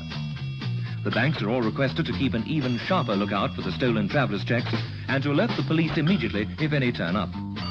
Lieutenant Brenton and 2 other plainclothes men from Durban CID spend the evening visiting some of the places where Starkey might appear to try and cash traveller's checks. Clubs, hotels and so on. They hand out several copies of the wanted man's photograph. Although several people think they may have seen Starkey, they don't succeed in making any direct contacts. 2:15 p.m., Saturday the 30th of December. Constable Vernon is on duty at radio headquarters. Please, Constable Vernon speaking. Hello, this is Babu from the souvenir shop on the parade. Yes, Mr. Pablo. Lieutenant Brenton asked me to phone if I saw Mr. Starkey again. Well, he's just come in to try and cash some more checks. Ah, good. Thanks, Mr. Pablo. Is he still there? No, sir. I told him I was short of cash at present, but that I'd have some coming in from another branch fairly soon if he'd like to call back. Ah, good thinking, Mr. Pablo. Did he seem suspicious at all? I don't know, sir. It's hard to tell, but I watched him go across the road into the fun fair. I think he's still there. Control to car 14. Control to car 14. Come in 14, over.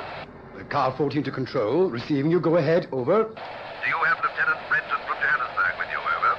Yes, we do. He's riding with us in the car now. Over. Proceed immediately to the amusement park on Marine Parade. The section opposite Babu's. The man you're looking for is there. Over. Tell him we're on our way and ask him to come and bring some more men down. That fun fair's a big place. Over and out.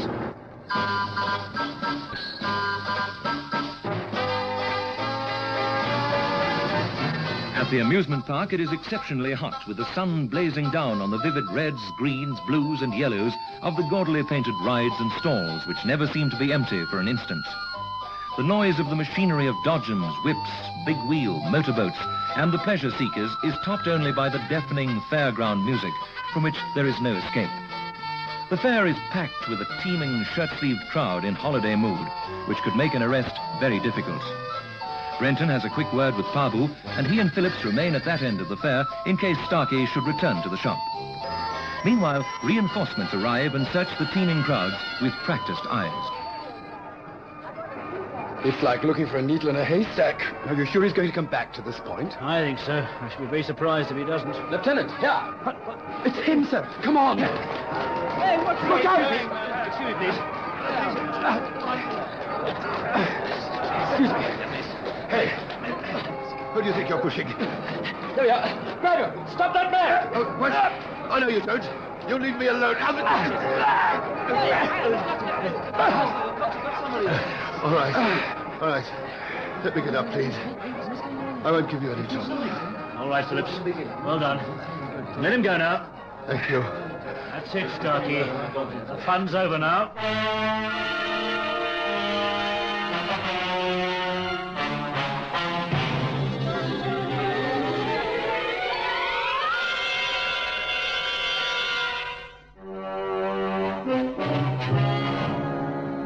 Starkey pleaded guilty to charges of stealing 13,000 rands in cash and traveller's checks. Of this amount, 10,980 rands was recovered. Starkey was sentenced to 2 years' imprisonment for theft and agreed that on his release he would pay the money that he had spent back to the bank in installments, dependent upon his ability to find suitable employment. They prowl the empty streets at night, waiting, in fast cars, on foot, living with crime and violence. These men are on duty 24 hours out of every 24. They face dangers at every turn, expecting nothing less. They protect the people of South Africa. These are the men of Squad Cars.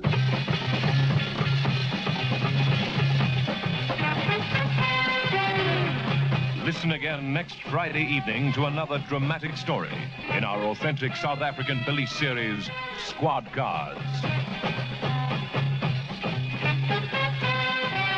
Squad Cars is directed by Colin Fish and produced by David Gooden.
Squad Cars. The story you're about to hear is true. Details are supplied from the official case files by the South African police. Only names and places have been changed to protect innocent people involved.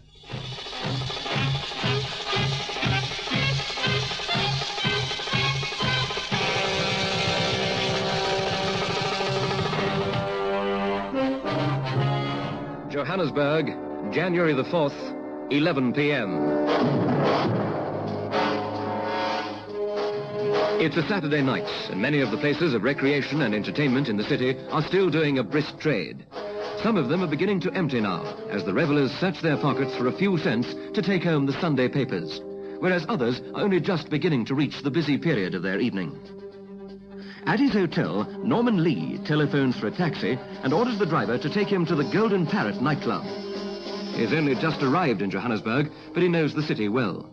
He also knows the various places where he will be able to meet old friends, as well as testing his luck on illegal gambling tables. At the roulette table at the Golden Parrot, James Logan has been placing a few small bets, watched by a close friend, Billy Thompson. Logan usually gambles a great deal, but he is not betting seriously at the moment. After a while, Norman Lee is spotted by Thompson, who points him out to Logan. Have you got anything on this one? No, not this time. Why do you ask? Aren't you watching? Oh, I have been. I just saw an old friend. I didn't know he was in Joburg. What does he do? Is he in the business? He is, and he isn't fussy what he does. Bit of an all-rounder. They don't usually get very far these days. This is the age of the specialist. Hey, he's coming over this way. I think you ought to meet him. All right, Billy boy. Anything you say. Hey, Norman, how are you? Who's that? Billy! Billy Thompson! Hey, great to see you. Nice to see you, Norman. Just arrived. Yes, 2 days ago. I was hoping to bump into a few old mates up here. Well, you couldn't have picked a better place. Oh, do you know James Logan? No, pleased to... Logan? Aren't you rather, well known? That's right. I do seem to have a passing acquaintanceship with most people that matter. I think I'll try the even reds this time. I've heard a lot about you, Mr. Logan. Well, I'd very much like to, work with you sometime. I think we might be able to arrange that. Billy seems to have a high opinion of you. It just so happens that I do have a little project in mind at the moment. It could be very lucrative for all of us.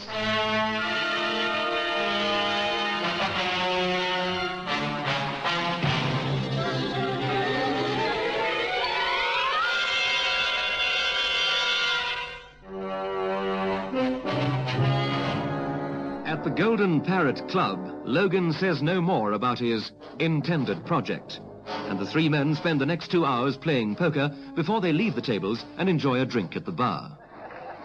Cheers. May the future bring as much success as the past. Cheers. Cheers. Well, I'm very pleased I met you both. I was beginning to wonder whether I'd done the right thing in coming up here. Why did you come, Norman? I thought you were doing very well in Cape Town. Oh, I wasn't doing badly, but, well, unfortunately, things were starting to get rather warm. In what way? Oh, nothing specific. Don't worry, they haven't got anything on me. I thought it was time to pull out before they did have. Very wise. It's the best method of all. Work a place until you start to get known and then move on. They say that a house is a type of security, but not for us.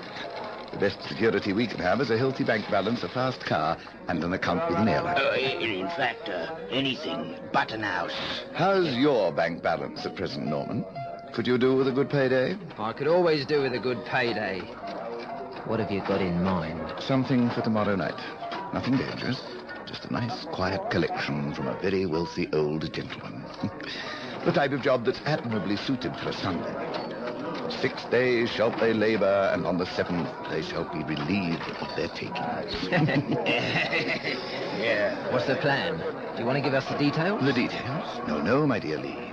I'll give you those tomorrow afternoon before we do the job. Oh, it always works this way. It's nothing unusual. If I gave you the details now, well, who knows what might happen to you before tomorrow night. Come, drink up. The Saturday night punsters are leaving. It's time for us to do a little serious gambling. Don't you ever get bothered by the law up here? Well, not usually. I don't think they know what goes on up here. Don't kid yourself, Billy boy. They know all right. It suits them to leave the place open, that's all. It suits them.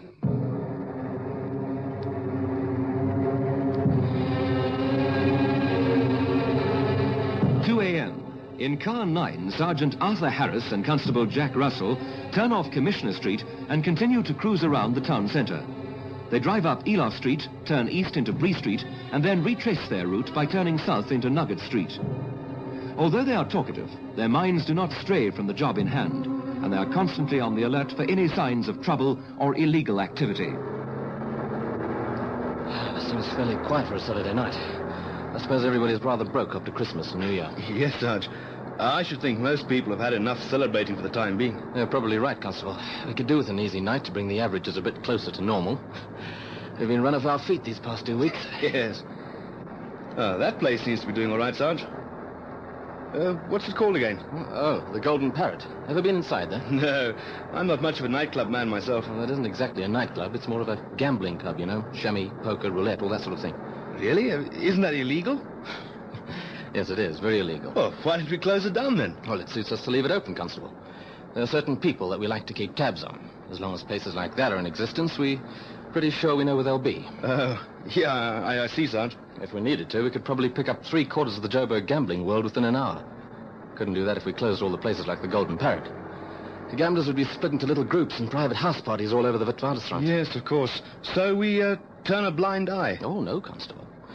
We don't turn a blind eye at all. We turn a very watchful eye. A very, very watchful eye.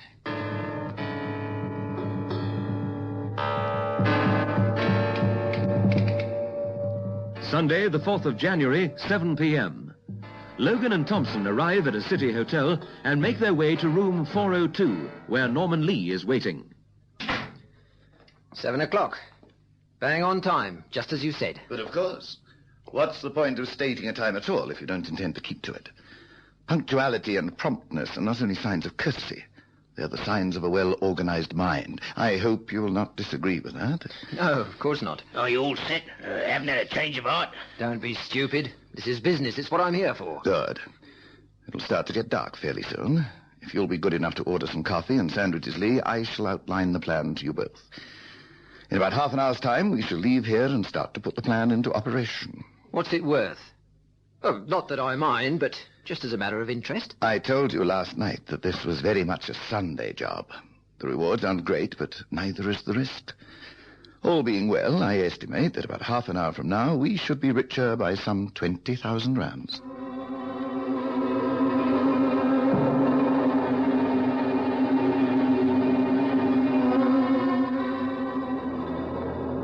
There really are some beautiful houses in this district. Perhaps I shall buy one here. When I retire, that is. I don't want to interfere with your plans, but don't you think we ought to wait until a bit later? There isn't very much chance of anyone having gone to bed yet. It doesn't make very much difference. They're an old couple. Hardly be any match for the three of us. I've seen some old boys in my time who could put up quite a fight. They'd lose out in the end, of course, but they'd cause quite a bit of havoc first. And quite a bit of noise. Maybe, but this one won't do. He's 78. I told you before, it's a real Sunday night job. Yeah, well, let me go over it. I drive the car right up to the house, and then we ring the bell and we all go inside. I keep an eye out of the window, and Norman ties them up and then searches downstairs. You question him first and then search upstairs. That's right. It all happens quickly. The less time we spend in the house, the better. So search with the utmost speed. No dilly-dallying. And on no account must anyone take off his stocking mask. Is that quite clear? It's clear. Yeah. I won't hang about, don't you worry. Turn off just up here, Billy. We should be there in about 2 minutes.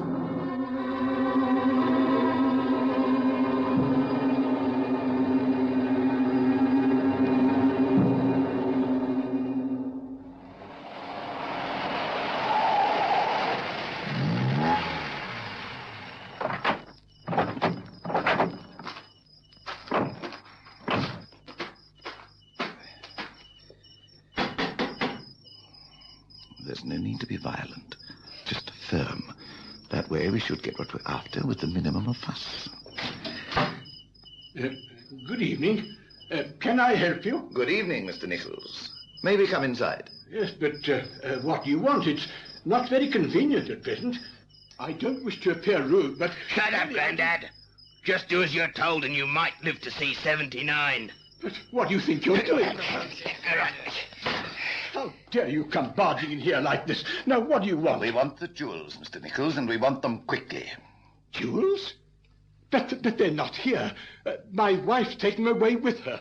She's in East London.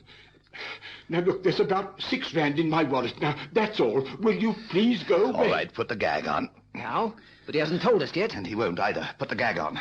We'll just have to find them. But I tell you, they're not here. We're not the sort of people... Here you go.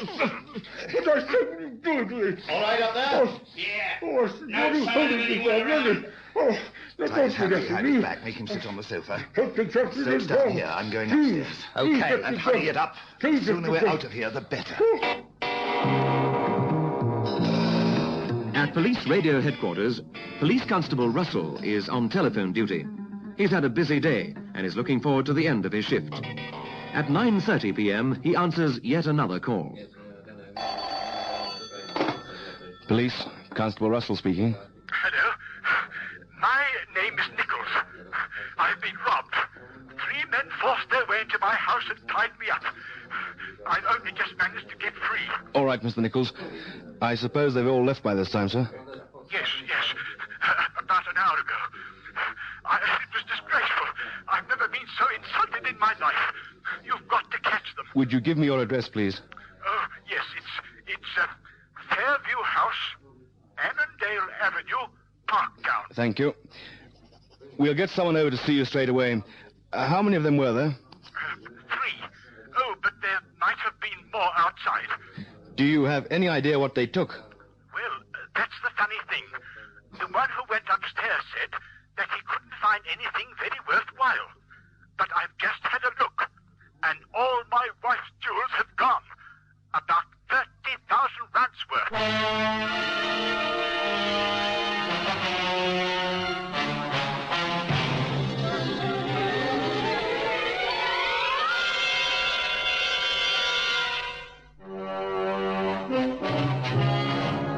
At 10 p.m., Lieutenant Sam Brenton and Sergeant Arthur Harris arrive at the Nichols house and take a statement. Right. Thank you very much, Mr. Nichols. I think you've given us a pretty good idea of what happened. Now, you're quite sure they weren't at all violent? That's right. They didn't hurt me at all. But they were very firm, though. Mm-hmm. But they weren't at all rough. Now, do you think you'll be able to identify any of them? I don't know. I don't think so. The mask that they wore concealed their faces very well. Hmm. And does your wife normally keep her jewels in the house? Oh, yes. She said that there wouldn't be much point in having them if she had to keep them at the bank. Quite. And I agree. I believe these things like that should be used, not hidden away somewhere. Now, where exactly were the stones? In our bedroom. My wife kept them in her drawer in her dressing table. Tell me, Mr. Nichols, when does your wife get back from East London? Well, she's not due back until next week, but I suppose she'll want to come straight away when I phone her. Oh, no, there's not much point in her doing that. Our people down there can contact her for a full list of the missing articles. Sergeant? Yes, sir? I think we'd better have a look around. I don't think we'll find very much, but you never know. Right, sir. The fingerprint department is here. They've had a look at the dressing table, but don't think there'll be any prints there. They haven't had time to check anything else yet. The two detectives conduct a thorough examination of the house, but it is over 2 hours before anything of value is found. The investigation of the upstairs rooms proves fruitless, but a member of the fingerprint department eventually manages to collect a set of fingerprints that differs from the sample that they have taken from Mr. Nichols. These are found on a highly polished kist that stands in the dining room. They are rushed straight to the records department, where they are checked against the existing files. At 9:30 a.m. on Monday the 6th of January, Lieutenant Brenton is in his office when the telephone rings. Hello, Lieutenant Brenton speaking. Sergeant Harris here, sir. I'm phoning from the records department. Making any progress? Yes, sir. The prints that we took last night belonged to a man called Norman Lee. Lee. No, I don't know him. Oh, he left Johannesburg about 5 years ago. His prints were taken when he was convicted on a charge of petty larceny. He received a suspended sentence. Yes, well, I'm afraid I'll get more than that this time. Any other information there? Yes, sir. It's quite a lot here. But it's probably out of date by now. There's a photograph interests used to be football and gambling. All right, Sergeant. Get photostats of anything that might be useful to us and then bring it up to me. You're right, sir. And get a move on, Sergeant. For all we know, he might have left the country by now. But Lee hasn't left the country. He is still residing at his Johannesburg hotel. At 11 a.m., he walks into town and makes his way to a lounge bar where he has arranged to meet Thompson. Has he found anything out yet? Yeah, what about? What's he got to find out? How much the job was worth. The governor said he'd got a few stones from the old girl's bedroom, but we'd have to wait until he made a contact before he could tell us the value. Well, he can't have done it yet. I'll give him a chance. Don't worry, Norman. He won't cross you. I've worked with the governor for years, and he's as straight as they come. He'd better be. I don't like being messed about. Do you know what he gave me last night? 50 rand. That was only to be going on with. He gave me 50 rand as well. You're too suspicious, Norman. A lot of guys wouldn't have given you anything. You'd have had to wait until they got a full valuation and a price to get rid of the gear. Well, yeah, stuff like stones are always heavy on the discount side, you know. Yeah. I sometimes think that fencing's a better business to be in. All jam and no risk. Relax, Norman. You're all keyed up. I should have thought all this was kid stuff to you after a few years in wicked Cape Town. Come on, have another drink. There's nothing to worry about. Absolutely nothing. 3 p.m. Mr. William Ramsey, the manager of the hotel at which Lee is staying, reads a report of the previous night's robbery in the midday paper.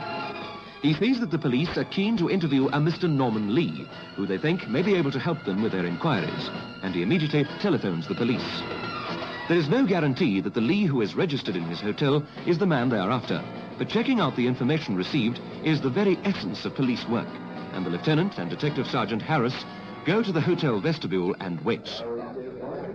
Do you really think this could be the man we're after, sir? Well, I know that it could, Sergeant. The big question's whether or not it is. Yes, but if it was him, he wouldn't register in his own name, would he, sir? It depends.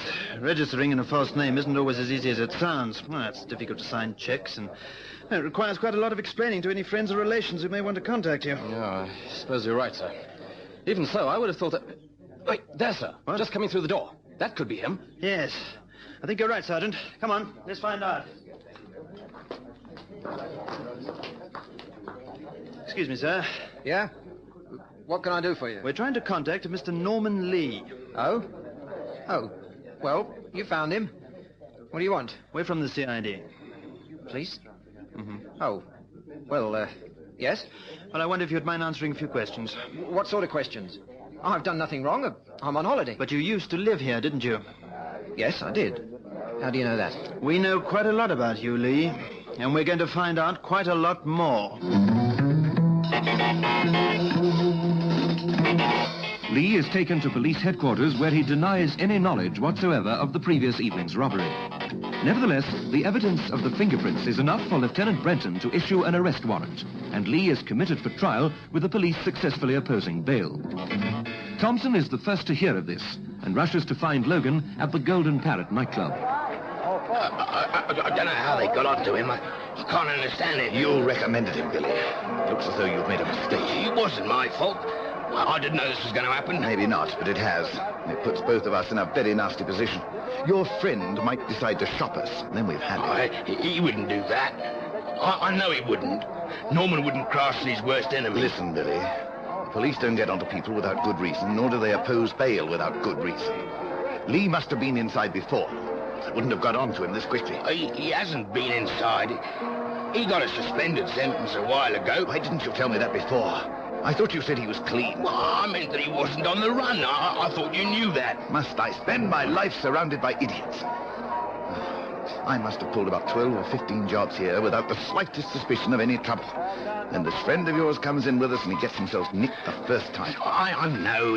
It's unfortunate, but there's nothing you can do about it now. Oh, yes, there is. First of all, I'll have to go and see him. What? Why, isn't that a bit risky? Not really. It's the lesser of two evils. If I don't go and reassure him, we'll probably find ourselves inside as well. When are you going? As soon as possible.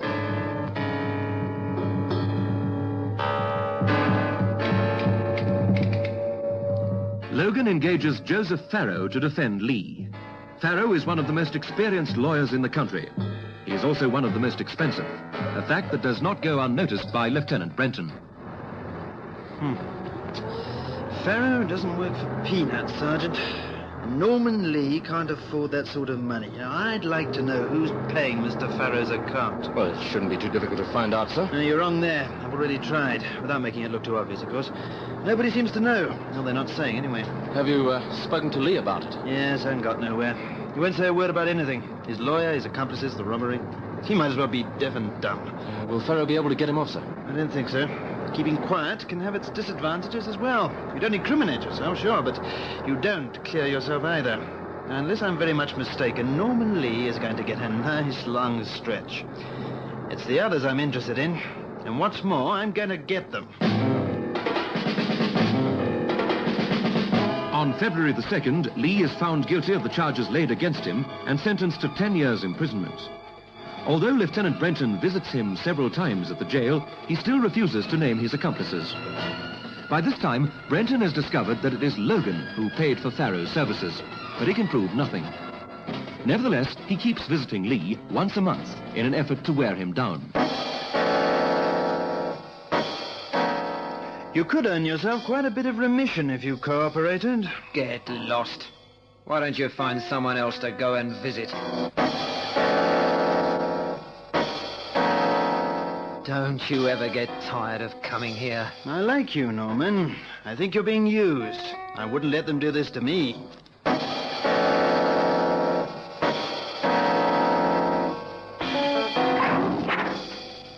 Hello, Norman.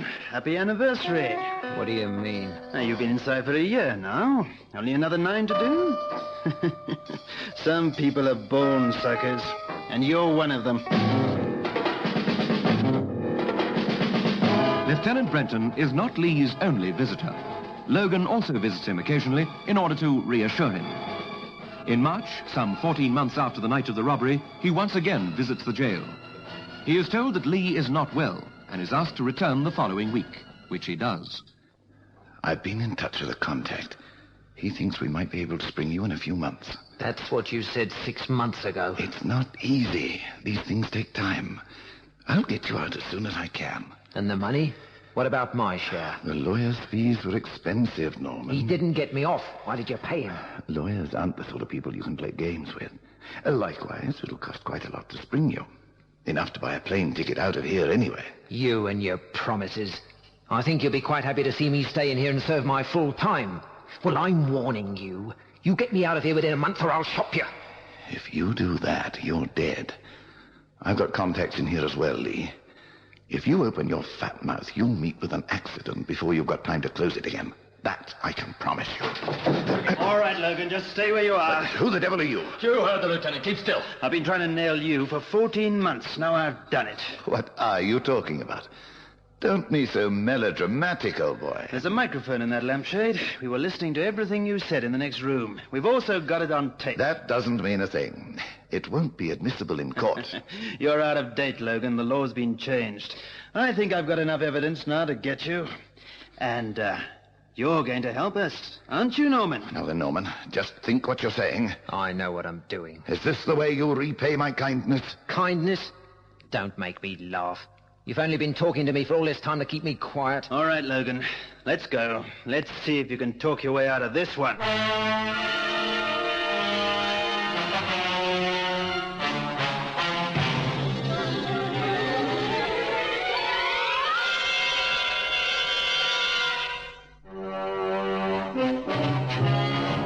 At the trial, James Logan, known to the underworld as the Governor, was jailed for 12 years for robbery.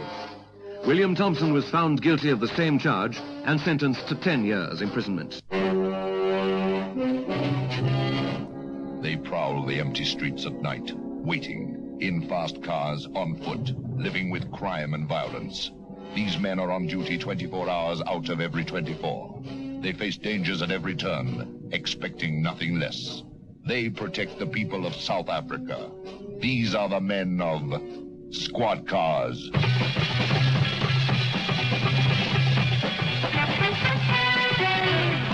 Listen Listen again next Friday evening to another dramatic story in our authentic South African police series, Squad Cars. Squad Cars is directed by Colin Fish and produced by David Goodman.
Squad Cars.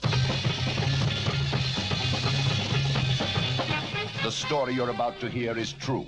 Details are supplied from the official case files by the South African police.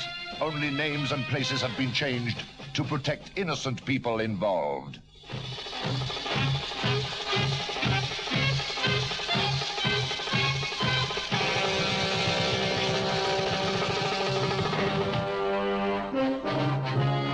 Durban, March the 4th, 7:55 a.m. It's a Monday morning. In the city, the parking garages are filling up, and curbside meters are being fed their first meal of the day. Some people dread the arrival of Monday morning. Others have been looking forward to it.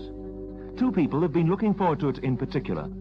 They have been awaiting its arrival for some time. They are sitting in a car parked in West Street, from which vantage point they have a clear view of the front entrance of Kirkman's, a small jewelry shop.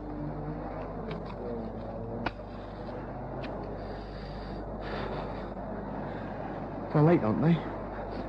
I'm sure that nobody's gone into the shop yet. Of course I'm sure. I've got eyes, haven't I? If anyone had got in there, I'd have seen them. Well, perhaps there is a back entrance after all. What do you mean, after all? Of course there's a back entrance. I didn't say there wasn't. I just said they never use it. Well, maybe they will this morning, just to be awkward. Don't talk nonsense. People don't suddenly change their habits just like that. How many times have I got to tell you? People are creatures of habit. Give them long enough to get themselves in a rut, and sure enough, they don't even try to get out of it. They just carry on in the same old way, making it deeper and deeper. Well, we haven't got in a rut. You can't say it's true about everybody. We haven't had the chance, have we? Well, I don't expect we'd be any different from all those people if we were put in their position. I'd hate to get like them. I really would. Don't talk nonsense. You'd love it. Within 2 months, you'd be... Hey, there they go. Yeah. Unlocking the front door of the shop and going inside. Yes, that's it. And both of them are inside now. Right then. This is it. Yes. All right, come on, let's get it over with. And keep that gun in your pocket. If things get difficult, use it. 8:04 a.m. The two men move towards the front door of the jeweller's shop. Both are wearing raincoats and hats.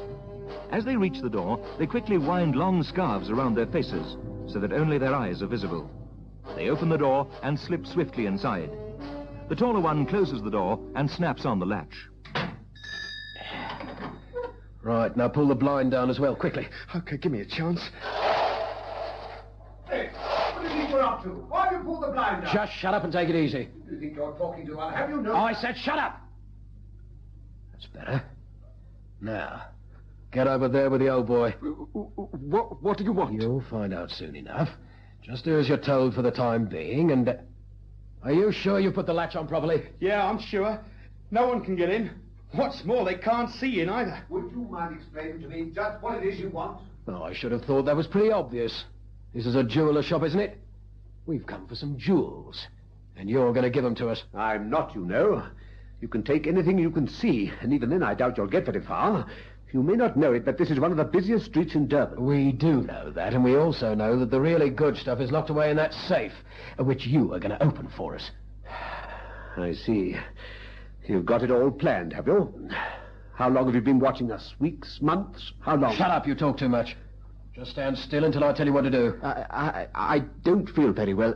May I sit down? No, stay where you are. And don't try nothing. I'm not trying anything. I really don't feel... Can't you see he's being serious? Look how pale he is. I said to stand still. Yeah. Growing faint, are you? There. No, don't. Well, perhaps that'll help you to wake up. And let me know if you grow faint again. Because I've got plenty more where that came from. Shh. One word from either of you and you're dead. Show him your gun, Bob.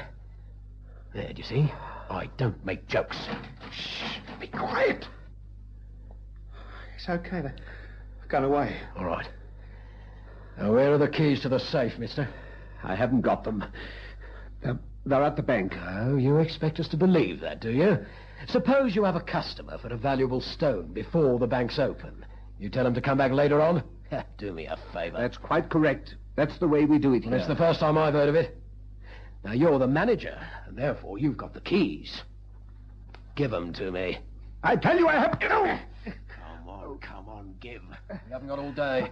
I can't. Oh, yes, you can. Perhaps this will make you change your mind. Stop him, please. Leave him alone. He hasn't done any harm. You keep your mouth shut or you'll get the same as well. Come here. Make it snappy. I'm coming.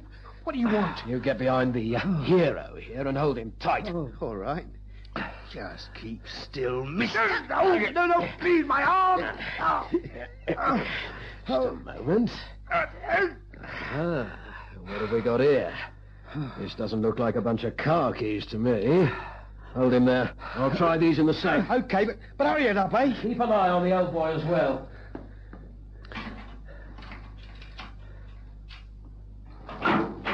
Yeah, that's it.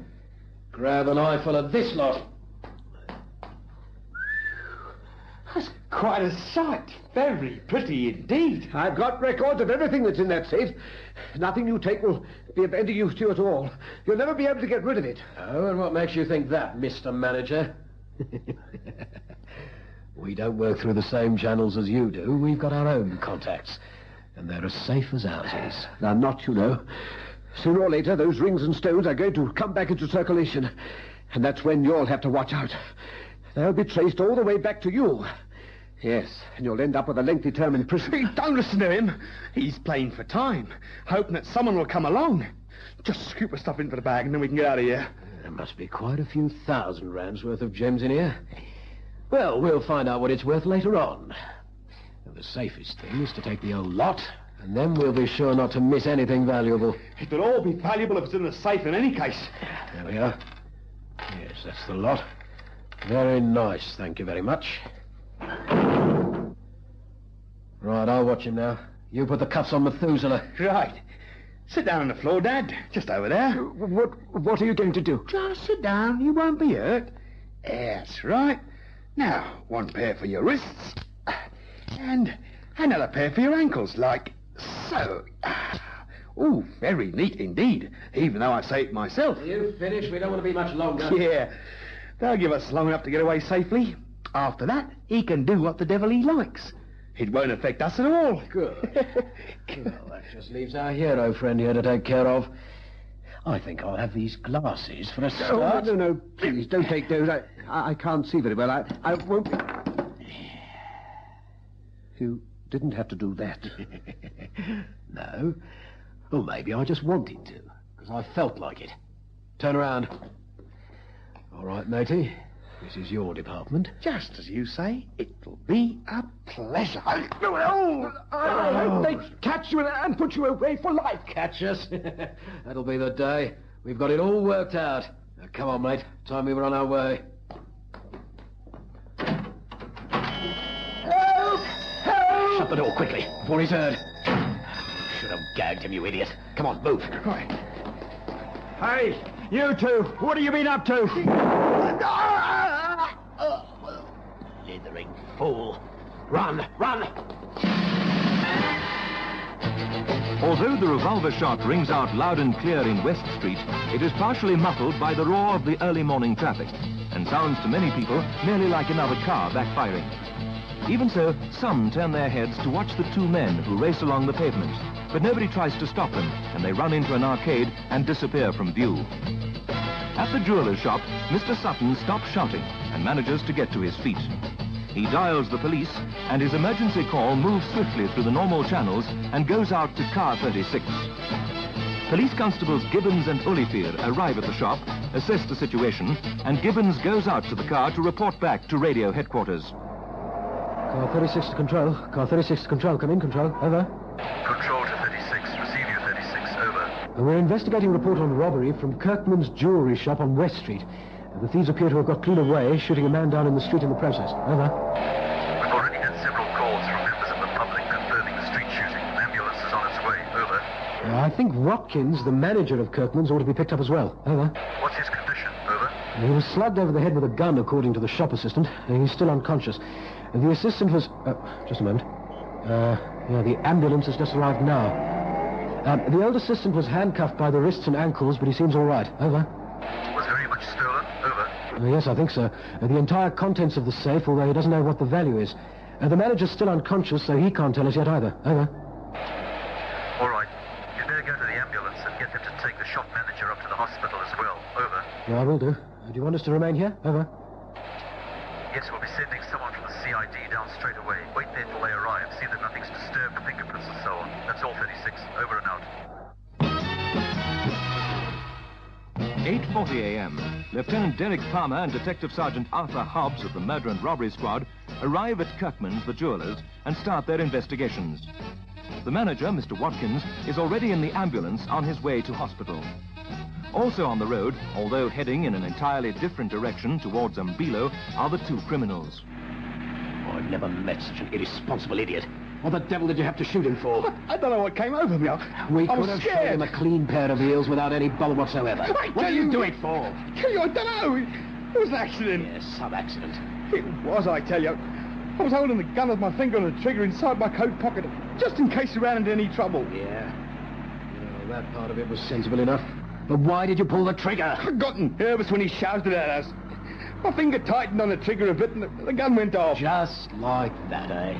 You make me sick. Look, it was bad luck that a bullet hit him. I couldn't do it again if I tried it. I won't believe that. Oh, well, it's no use crying over spilt milk. Just got to make the best of it. And it's going to make this gear much harder to get rid of. The police hunt like hounds when there's shooting involved. Contacts will be scared to handle the stuff now. I know someone who'll still handle it. I'm sure he will. Oh, yeah, I can find someone who'll handle it all right. And at what price, that's the question. The hotter the goods are, the harder it'll be to get a decent price for them. Well, perhaps we better leave it for a bit. Hang on to them. Give things a chance to cool off. Oh, no. No, that's just what we mustn't do. That'll give them a chance to get properly organised. And then we'll have more trouble than ever. No, matey. Our best bet is to get rid of this little lot before they catch up with us. And make no mistake, before this little job is over, you may well have a chance to use that gun again.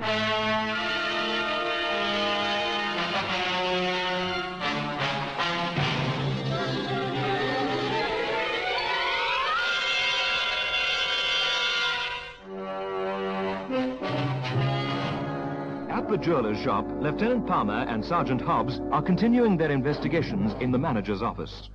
Were they wearing gloves, Mr. Sutton? The one that took the stones from the safe was, but the other one wasn't. I know that because he was the one who put the handcuffs on me. Oh, what were they wearing? Can you describe their general appearance for us? Yes, they both wore trilby hats and long raincoats. Mm-hmm. Raincoats? In this weather? Yes, that was the first thing that struck me, and they also had scarves wound round the lower part of their faces when they first came in. But these were only loose, and they let them slip down once they were inside. So you could see their faces fairly clearly?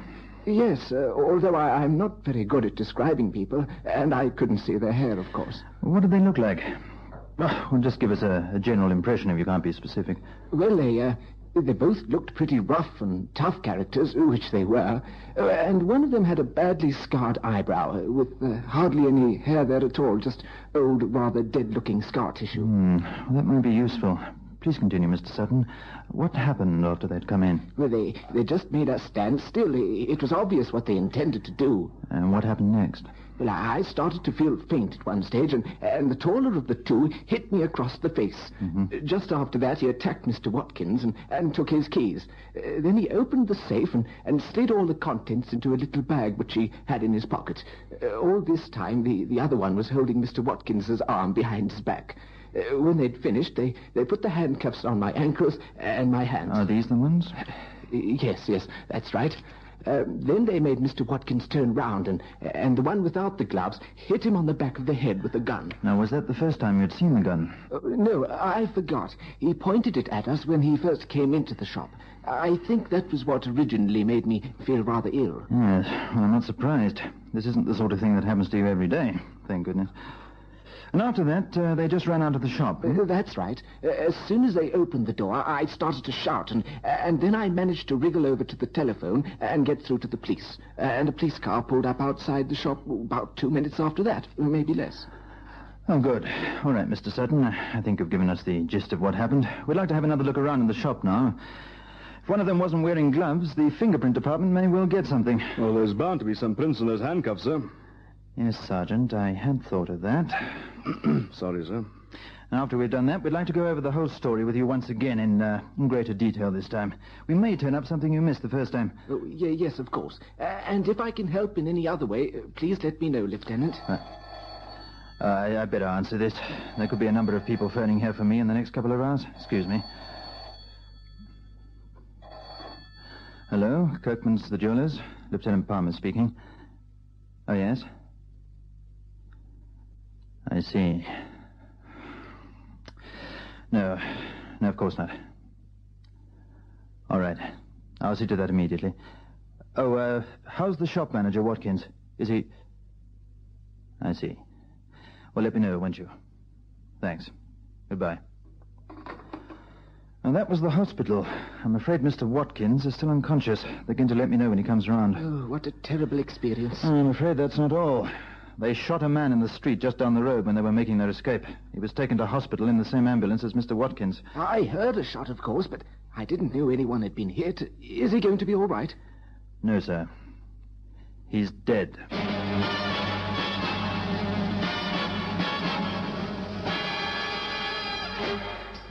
The two policemen continue to work at the jeweler shop. Members of the fingerprint department take samples from the door, the safe handle, and the glass-topped counters, as well as the handcuffs that were used to secure Mr. Sutton. This done, they check against those in the records department. Any news from fingerprints, sir? No. It's beginning to look as though we haven't got any prints on either of these two, which can mean several things, Sergeant. Yes, sir. They could be new in town, or it could just be that they've never done time before. That's right. And if they haven't done time, it's either because they're too clever for us or because they're relative newcomers to the crime game. I should think that that's the most likely explanation, sir. This morning's job wasn't exactly the neatest I've ever seen. Yeah. And then shooting at a fellow on the way out was almost the same as putting their heads in a noose. No really experienced jewel thief takes those sort of risks. It just isn't worth it. You're quite right, Sergeant. It isn't. Did you get that inventory of the stolen goods from Mr. Sutton? Yes, sir, I've got it here. I haven't added up the total value, but it must be around 40,000 rand. Oh, don't bother. It isn't very important at the moment. We're after murderers, Sergeant. That's the main issue. If the jewels help us to catch them, all well and good.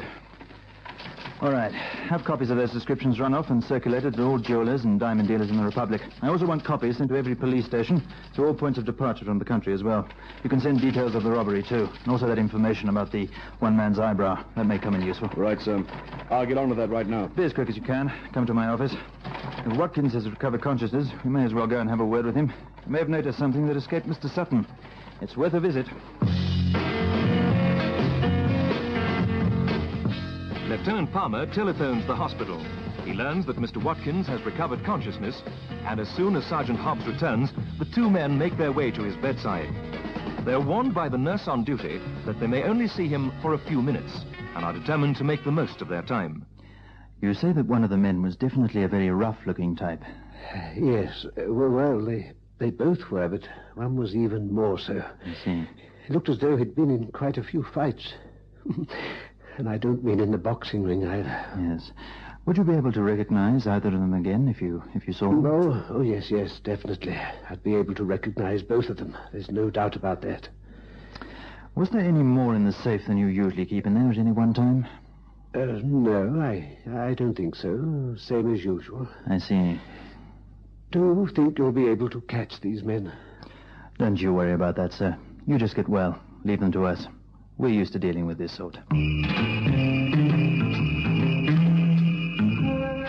Lieutenant Palmer returns to police headquarters and talks over the case with his superior officer. On the strength of his advice, he decides to go and see Mr. Kent, who is well known to both police and criminals alike. Good morning. Is Mr. Kent in his office? Good morning, sir. I'll get the girl to ring through and find out. Who shall I say is here? Don't bother. I didn't ask to be announced. I just asked you if he was in. Through this way, isn't it? Hey, you can't just walk in here. Hey, where do you think you're going? Go and do your paperwork, Sonny. I thought I told you to... Well, Lieutenant Palmer. So nice to see you. I couldn't help it, sir. He just walked past me. It's quite all right. That'll be all. Please close the door. Yes, sir. Take a seat, Lieutenant. Make yourself at home. Thank you. How are you, Nobby? I haven't seen you for some time now. Oh, I've been away on business. There was a jaw robbery this morning from Kirkman's in West Street. Do you know anything about it? Oh, come on now, Lieutenant. That isn't my line of business at all. You know that. I keep my nose immaculate these days. I've done for a long time now. Strictly legit, that's me. Maybe. The same can't be said for all your friends. We keep tabs on quite a few of them. Well, that's nothing to do with me, you know. How they choose to operate is their own affair. Well, what's this all about, Lieutenant? What do you want from me? I want to know who these men are. I'm not saying that you had anything to do with it, but I am saying that you have more contacts in the underworld of this town than the rest of us put together. Diamonds come into this, and you'll be known to do a deal or two when they're concerned. Possibly, but I don't see... A man was shot dead this morning. It's more than just a robbery, it's murder. I see. Very well, Lieutenant. If I hear anything at all, I'll let you know. Is that good enough for you? Make it your business to hear something, Nobby. It could be very important. To us and to you. If those diamonds don't happen to come your way, go looking for them. I'll see that you don't get done for fencing, but I want those stones, and I want those men.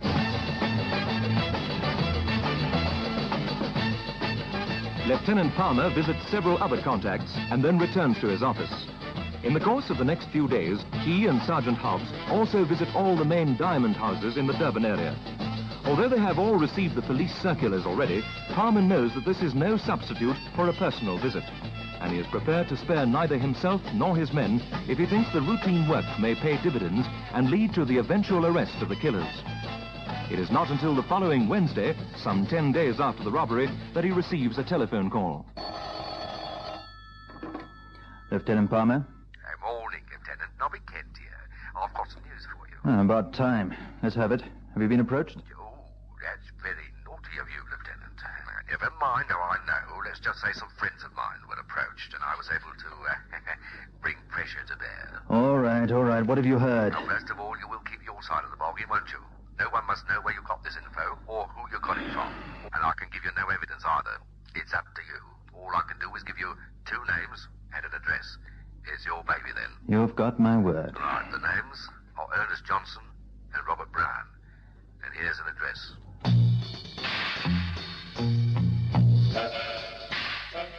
Lieutenant Palmer writes down the information received, and they drive in car 12 with Detective Sergeant Hobbs and Constables Fillion and Marais to the Umbilo address. They park around the corner from the block of flats and make their way quietly upstairs. What are you going to do if there's no one here, sir? I'll go inside and wait for them to. Yes, can I help you? We're looking for a Mr. Johnson and a Mr. Brown. Oh, yeah. What do you want them for? We're police officers, and we have reason to believe that they may be able to help us with some inquiries we're making. Oh, really? Well, I'm afraid you've come to the wrong place. My name's Saul, Frank Saul. Oh, do you have any means of identification? Oh, was that Annie? Right, grab him, Sergeant. You two. Go in and get the other one, quickly. The 2 men are taken into custody, protesting their innocence the whole time. At 3 p.m. that afternoon, Lieutenant Palmer arranges an identification parade. and the two men are allowed to pick their positions in the line of men. Mr. Sutton and Mr. Watkins, who was discharged from hospital some 4 days previously, walk up and down the line in turn.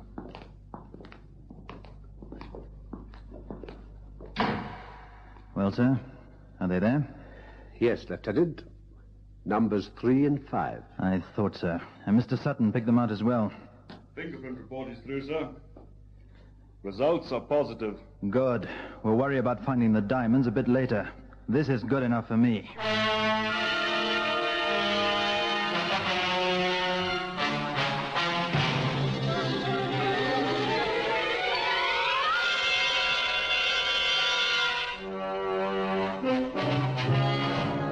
Both men confessed and disclosed the whereabouts of the stolen gemstones. At their subsequent trial for armed robbery and murder, both Johnson and Brown were sentenced to death. They prowl the empty streets at night, waiting, in fast cars, on foot, living with crime and violence. These men are on duty 24 hours out of every 24. They face dangers at every turn, expecting nothing less. They protect the people of South Africa. These are the men of Squad Cars.